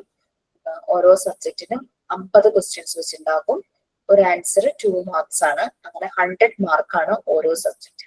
ഓക്കെ, MCQ ആണ് നിങ്ങൾക്ക് കിട്ടുന്ന മോക്ക് ടെസ്റ്റ് പോലെ തന്നെ MCQ ആണ്. ഓക്കെ, അപ്പൊ എന്റെ ചെയ്യാം. സൈൻ ഔട്ട് ആരെങ്കിലും ഉണ്ടോ? എന്തെങ്കിലും ഡൗട്ട്സ് എന്തെങ്കിലും ഉണ്ടോ? മിസ് എക്സാം അപ്പൊ മോഡ്യൂൾ 1 എക്സാം എപ്പോഴായിരിക്കും? അടുത്തുണ്ടാവോ? മുഴുവൻ കഴിയണ്ടേ, പാർട്ട് 4 കഴിയണ്ടേ? നമ്മളിപ്പോ പാർട്ട് 3 നിൽക്കല്ലേ. പ്രാക്ടിക്കൽ എങ്ങനെയായിരിക്കും? പ്രാക്ടിക്കൽസ് ഓൺലൈനിൽ പ്രാക്ടിക്കൽ ചെയ്യും. അത് കഴിഞ്ഞിട്ട് ഇൻസ്റ്റിറ്റ്യൂട്ടിൽ അതിനുള്ളൊരു പ്ലാറ്റ്ഫോം പ്രൊവൈഡ് ചെയ്യും. 2 ബാച്ചിന്റെ കഴിയും. ഇൻസ്റ്റിറ്റ്യൂട്ടിൽ നേരിട്ട് വന്ന പ്രാക്ടിക്കൽ സെഷൻ. അപ്പൊ എല്ലാരും അങ്ങോട്ട് വരണം? It's not compulsory. ഇത് കുട്ടികളുടെ തന്നെ ഒരു ആവശ്യമായിരുന്നു. നമുക്കും അത് തന്നെയായിരുന്നു ഇഷ്ടം. കാരണം നമ്മളുടെ 5 സെൻസസ് യൂസ് ചെയ്തുകൊണ്ടുള്ള മെറ്റീരിയൽസ് ആണെന്ന് പറഞ്ഞല്ലോ. കാണുന്നതും കേൾക്കുന്നതും ടച്ച് ചെയ്യുന്നതൊക്കെ നമുക്ക് ഓൺലൈനിലൂടെ വളരെ അതിനൊരു ലിമിറ്റേഷൻസ് ഉണ്ടല്ലോ. അപ്പൊ ഓൺലൈൻ സെഷൻ കൊടുത്തിട്ടാണ് നമ്മൾ ഓഫ്ലൈൻ ആയിട്ട് അത് ചെയ്യുന്നത്. അപ്പൊ കുട്ടികൾ പലരും പറഞ്ഞു വന്നു കഴിഞ്ഞപ്പോഴാണ് അതിനെ കുറിച്ചൊരു ക്ലാരിറ്റി കിട്ടിയെന്ന് പറഞ്ഞു. മിസ് അപ്പൊ അത് പ്രാക്ടിക്കൽ സെഷന്റെ കുറച്ചു ദിവസം മുമ്പേ എന്തായാലും അറിയിക്കില്ലേ? കാരണം I have to join from May 19th. Oh fine. നമുക്ക് ഈ മോഡ്യൂൾ 1 കഴിയണം. We have to finish module 1. After that only you have to take module 3. Module 3 is practical session. അത് പറഞ്ഞതിന് ഒപ്പമാണ് നമ്മൾ ഓൺലൈൻ ആയിട്ട് മെറ്റീരിയൽസിന്റെ ഫിനലൈസേഷൻ ചെയ്യിക്കുന്നത്. അതിന്റെ ആക്ടിവിറ്റീസ് ഒക്കെ ഞങ്ങൾ കാണിച്ചു തരും. ഓക്കെ, അതിനുശേഷമാണ് നമ്മൾ ഓഫ്ലൈൻ ആയിട്ട് വെക്കുന്നത്.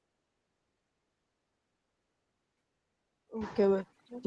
സത്യം മറ്റേ പറഞ്ഞതുകൊണ്ടാണ് പി ജിയുടെ ഇത് പറഞ്ഞതുകൊണ്ട് ചോദിക്കുകയാണ്. പി ജിക്ക് സെമിനാർസ് ഓർ അസൈൻമെന്റ്സ് എന്ന് പറഞ്ഞിട്ട് 100 മാർക്കിന് കിടക്കണ്ടല്ലോ പ്രാക്ടിക്കലിൽ. അതുപോലെ അസൈൻമെന്റ്സ് ആൻഡ് റിപ്പോർട്ട്സിനും 100 മാർക്ക് കിടക്കുന്നുണ്ട്. അപ്പൊ അത് രണ്ടും എങ്ങനെയാണ്? അസൈൻമെന്റ്സ് ആൻഡ് റിപ്പോർട്ട്സ് എന്ന് പറഞ്ഞാൽ നിങ്ങൾക്ക് അസൈൻമെന്റ് തന്നിട്ടില്ലേ? നിങ്ങൾക്ക് സർവേ തന്നിരുന്നോ? ഇല്ല. ഒരു സർവേ ചെയ്യാനുണ്ട്, അതാണ് റിപ്പോർട്ട് എന്ന് പറഞ്ഞു വരുന്നത്. അതൊരു റിപ്പോർട്ട് പോലെ പ്രിപ്പയർ ചെയ്യണം, ഒരു പ്രോജക്ട് റിപ്പോർട്ട് പോലെ. ആ സർവേ നിങ്ങൾ ചെയ്തിട്ട് you have to go out. Survey പോലെ ചെയ്യാൻ പറഞ്ഞിരുന്നു. അത് പക്ഷെ അങ്ങനെ ഇൻഡിവിജ്വൽ ആയിട്ട് ഓരോരുത്തരുടെ റിപ്പോർട്ട് എടുത്തിട്ട് ചെയ്യാനല്ല, നമ്മുടെ അടുത്ത് മറ്റേ ഹെൽത്തിനെ കുറിച്ച് അവരുടെ ഒപ്പീനിയൻ എന്താണെന്നുള്ളത് 10 പേരുടെ ചോദിച്ചു അങ്ങനെ പറഞ്ഞിട്ടുണ്ട്. അല്ലാതെ സർവേ പോലെ ഇടാൻ പറഞ്ഞിട്ടുണ്ടായിരുന്നില്ല. സർവേ നിങ്ങളുടെ ടൈം ആവാത്തോണ്ടാണ്. കാരണം എന്ന് വെച്ചാൽ നമ്മളിപ്പോ മോണ്ടിസോറി മെത്തേഡ് സ്റ്റാർട്ട് ചെയ്ത് ആവണല്ലേ ഉള്ളൂ. നമുക്ക് സർവേയുടെ ടോപ്പിക് ഇതാണ്, is the child care is scientific. നിങ്ങൾ 5 മിനിമം ഒരു 5 ഫാമിലീസിനെ കണക്ട് ചെയ്യണം, ചെറിയ കുട്ടികളുള്ളത്. ഒരു ക്വസ്റ്റിനെയർ തരും, നമ്മളൊരു ക്വസ്റ്റിനെയർ തരും. ആ ക്വസ്റ്റിനെയർ അവരെ കൊണ്ട് ചെയ്യിക്കണം. കുറെ ക്വസ്റ്റ്യൻസ് ഉണ്ട് അതിനകത്ത്, ഒരു 36 ക്വസ്റ്റ്യൻസോളം ഉണ്ടെന്ന് തോന്നുന്നു. You can add more questions if you need. ചില ക്വസ്റ്റ്യൻസ് നിങ്ങൾക്ക് റെലവെന്റ് എല്ലാം തോന്നിയാൽ മാറ്റാം. നിങ്ങൾക്ക് ഇഷ്ടമുള്ള ക്വസ്റ്റ്യൻസ് ആഡ് ചെയ്തിട്ട് അതിൽ നിന്ന് നിങ്ങൾ അനലൈസ് ചെയ്തെടുത്തിട്ട് റിപ്പോർട്ട് പ്രിപ്പയർ ചെയ്യണം. ചൈൽഡ് കെയർ സയന്റിഫിക് ആണോ അല്ലയോ എന്നുള്ളത്. ഓക്കെ, അത് ഡിപ്ലോമയുടെ. അപ്പം പി ജിയുടെ സെമിനാർസ് ഓർ അസൈൻമെന്റ്സ് എന്ന് പറയുന്നത് പി ജിക്ക് ടോപ്പിക്കിൽ നിന്ന് കുട്ടികൾക്ക് തന്നെ സെലക്ട് ചെയ്യാം. അവർക്ക് എന്നിട്ട് അത് ക്ലാസ്സിൽ സെമിനാർ ആയിട്ട് പ്രസന്റ് ചെയ്യാം. ഓക്കെ, അത് പ്രാക്ടിക്കൽ ഡ്യൂറിംഗ് ദി ക്ലാസ് ആണല്ലോ, അത് ഓൺലൈൻ എക്സാം പോലെയല്ല. അല്ല, ക്ലാസ്സിൽ പ്രസന്റ് ചെയ്യാം. ക്ലാസ്സിൽ പ്രസന്റ് ചെയ്യുന്നത് ഞാൻ സെമിനാർ ഓർ അസൈൻമെന്റ് എന്ന് ഇട്ടതിന്റെ കാരണം എന്താണെന്ന് വെച്ചാൽ ചിലർക്ക് ഒരു പക്ഷേ വീഡിയോ ഓൺ ചെയ്ത് ചെയ്യാനായിട്ട് ബുദ്ധിമുട്ടുണ്ടാകും അല്ലേ? അത് അത്രയും ജെനുവിൻ ആണെങ്കിൽ മാത്രം കേട്ടോ അവർക്ക് അത് അസൈൻമെന്റ് ആയിട്ട് വെച്ചാൽ മതി. ക്ലിയർ ആയോ?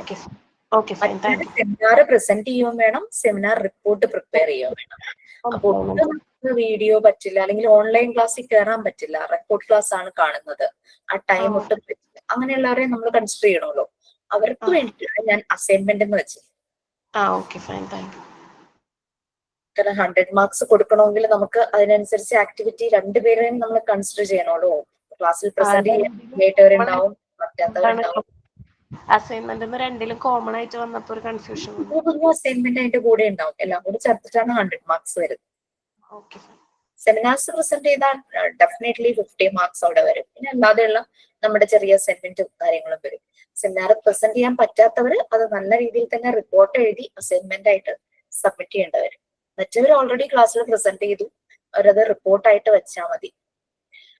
കഴിഞ്ഞ ബാച്ച് വന്നവരൊക്കെ അസൈൻമെന്റും ഈ പറഞ്ഞ സർവേയുടെ റിപ്പോർട്ടും എല്ലാം സ്പൈറൽ ബൈൻഡ്, അസൈൻമെന്റ് നോട്ട്ബുക്കിൽ സ്പൈറൽ ബൈൻഡിങ് ഒക്കെ ചെയ്ത് റെക്കോർഡൊക്കെ എഴുതി അതൊക്കെ സൈനും സീലും ഒക്കെ വാങ്ങിച്ചു. അവരുടെ തന്നെ സജഷൻ ആയിരുന്നു, ഞങ്ങൾ ഇത്രയും കഷ്ടപ്പെട്ടതല്ലേ, അപ്പൊ അതിന്റെ ഒരു സൈൻ കിട്ടിയില്ലെങ്കിൽ വാല്യൂ ഇല്ലല്ലോ, മിസ്സിന്റെ സൈൻ കിട്ടിയില്ലെങ്കിൽ ഒരു വാല്യൂ ഇല്ല. സത്യമാണ്. കാരണം ചില ഇന്റർവ്യൂസിനൊക്കെ പോകുമ്പോഴേ നിങ്ങൾ ചെയ്ത റെക്കോർഡ് ഒന്ന് കാണിക്കൂ. അപ്പൊ നമ്മളുടെ ഓഫീസിൽ നിന്നുള്ള അതെന്ന് പറഞ്ഞ ഡിഗ്നിഫൈഡ് ഇതാണല്ലോ ആ സീലൊക്കെ വെച്ചത്, അത് ഓതന്റിക് ആണല്ലോ, അതിനൊരു വില ഉണ്ടാവും. ഓക്കെ, സോ വാക്കുകളൊന്നും പെൻഡിങ് ഇടാതെ കുറേശ്ശെ ആയിട്ട് ചെയ്യൂ. ദിവസം ഒരു 30 മിനിറ്റ്സ് ഒക്കെ മാറ്റി വെക്കാൻ പറ്റുകയാണെങ്കിൽ ഡെഫിനറ്റ്ലി വീക്കാൻ. What about second record book? ഇപ്പൊ ഫസ്റ്റ് അല്ല മാത്രമല്ല കംപ്ലീറ്റ് ചെയ്തിട്ടുള്ളൂ. നമുക്ക് ഒരു കാര്യം ചെയ്യാം, സെക്കൻഡ് തേർഡും ഫോർത്തിന്റെയും ഡീറ്റെയിൽസ് നെക്സ്റ്റ് ക്ലാസ്സിൽ ഞാൻ പറയാം. എന്നെ ഒന്ന് റിമൈൻഡ് ചെയ്യിക്കണം.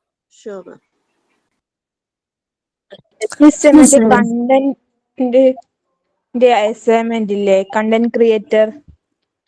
എനിക്ക് അതിനെ പറ്റി അറിയില്ല, എല്ലാരും എന്നോട് ചോദിക്കും, ഞാൻ സാറിനോട് അത് നേരിട്ട് പറയാട്ടോ. അല്ലാതെ ഇംഗ്ലീഷിലും ക്വസ്റ്റ്യൻ ഇട്ടിന് മലയാളത്തിലും ക്വസ്റ്റ്യൻ ഇട്ടിന്, അപ്പൊ 2 രീതിയിലും ചെയ്യണോ? That I don't know anything about that. എനിക്ക് അതിനെപ്പറ്റി നല്ലൊരു ഐഡിയ ഇല്ല. ഒന്ന് ചോദിച്ചിട്ട് പറയോ അടുത്ത ക്ലാസ്സില്? പറയാം. Okay, thank U.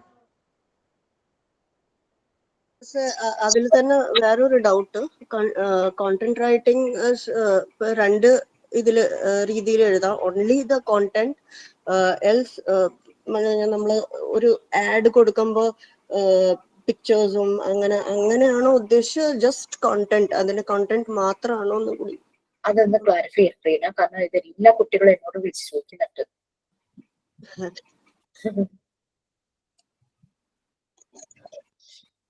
Okay, so എന്തെങ്കിലും ഉണ്ടോ? നിങ്ങൾക്ക് അവർക്ക് അവിടെ ചൂടൊക്കെ ഉണ്ടോ? എനിക്ക് സഹിക്കാൻ പറ്റുന്നില്ല. അൺസഹിക്കബിളാണ് ഇവിടെ. നമ്മുടെ ക്ലാസ് റൂമിൽ ഞാൻ AC വാങ്ങിട്ടോ, ഫിറ്റ് ചെയ്തിട്ടില്ല. ഞാൻ 10:30 തുടങ്ങി 2:30 വരെ ഇവിടെ ഇരുന്ന് ഞാനിങ്ങനെ പുഴുങ്ങുക. ചില ദിവസം ട്യൂസ്ഡേ തേഴ്സ്ഡേ എനിക്ക് 3 ക്ലാസ് ഉണ്ട്, 10:30 തുടങ്ങി 2:30 വരെ. ആ ദിവസം 2-1 ഉള്ളൂ. പക്ഷെ ഈ ദിവസങ്ങളിൽ ഞാൻ പെട്ടു. This is just March starting. അതെ അതെ. April, May ഒക്കെ ബാക്കി. ഹസ്ബൻഡ് പറയുന്നത് നിനക്ക് മാത്രമേ ഉള്ളൂ, എനിക്കില്ലല്ലോ. അപ്പൊ ഞാൻ പറയാം നിങ്ങൾക്ക് ഷർട്ട് ഇടാൻ നടക്കാലോ. ഷർട്ട് ഇടാനിട്ടാണ് എന്നോട് പറയുന്നത്, നിനക്ക് മാത്രമേ ഉള്ളൂ.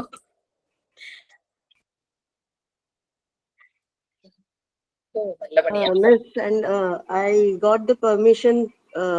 മറ്റേ അന്ന് പറഞ്ഞില്ലേ 1:30 to 2:30 slot ഫ്രീ ആക്കി തരുമോന്ന്.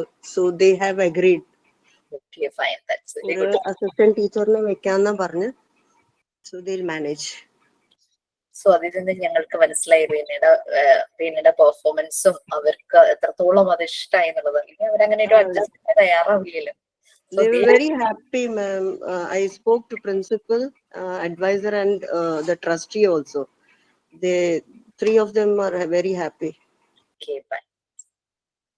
വീട്ടിൽ നിന്നും എന്താ 2 ബസ് എന്ന് പറഞ്ഞു അല്ലെ? 2 ബസ് എന്നല്ലേ എന്നോട് bus. So I was thinking and driving. Actually വണ്ടി എടുക്കാൻ അറിയാം, പക്ഷെ I have to get the license. So ഈ 2 മാസം ഞാൻ അതിനു വേണ്ടി നീക്കി വെക്കാം. ടൈമിംഗ് എങ്ങനെയാ സ്കൂളിന്റെ? 8:15 to 3:30. Actually 8:15 to 2 o'clock വരെ ഉള്ളൂ. 2:15 2:30 ആകുമ്പോഴേക്ക് പിള്ളേർ പോകും. But teachers have to sit there at till 3:30. കാരണം 3 to 3:30 sometimes meeting ഒക്കെ വെക്കും. പാരന്റ്സ് ചിലപ്പോ ടീച്ചർ മീറ്റിംഗിനൊക്കെ ആയിട്ട് വരും അല്ലെ, ഇൻഡിവിജ്വലി മീറ്റ് ചെയ്യാനും അങ്ങനെയൊക്കെ. ആ സമയത്തല്ല, അതില്ല. Parents have to inform prior that they want to meet. ആ സമയത്തല്ല, ബട്ട് ഇത് സ്കൂളിന്റെ മീറ്റിംഗ്. ഓക്കെ, അതിനു വേണ്ടിയിട്ടാണ്. എന്തായാലും we all are very happy. Thank you. നമുക്ക് പ്രാക്ടിക്കൽസ് സാറ്റർഡേസ് ആണ് മിക്കവാറും പ്രിഫർ ചെയ്യുന്നത്, വേറൊന്നുമല്ല.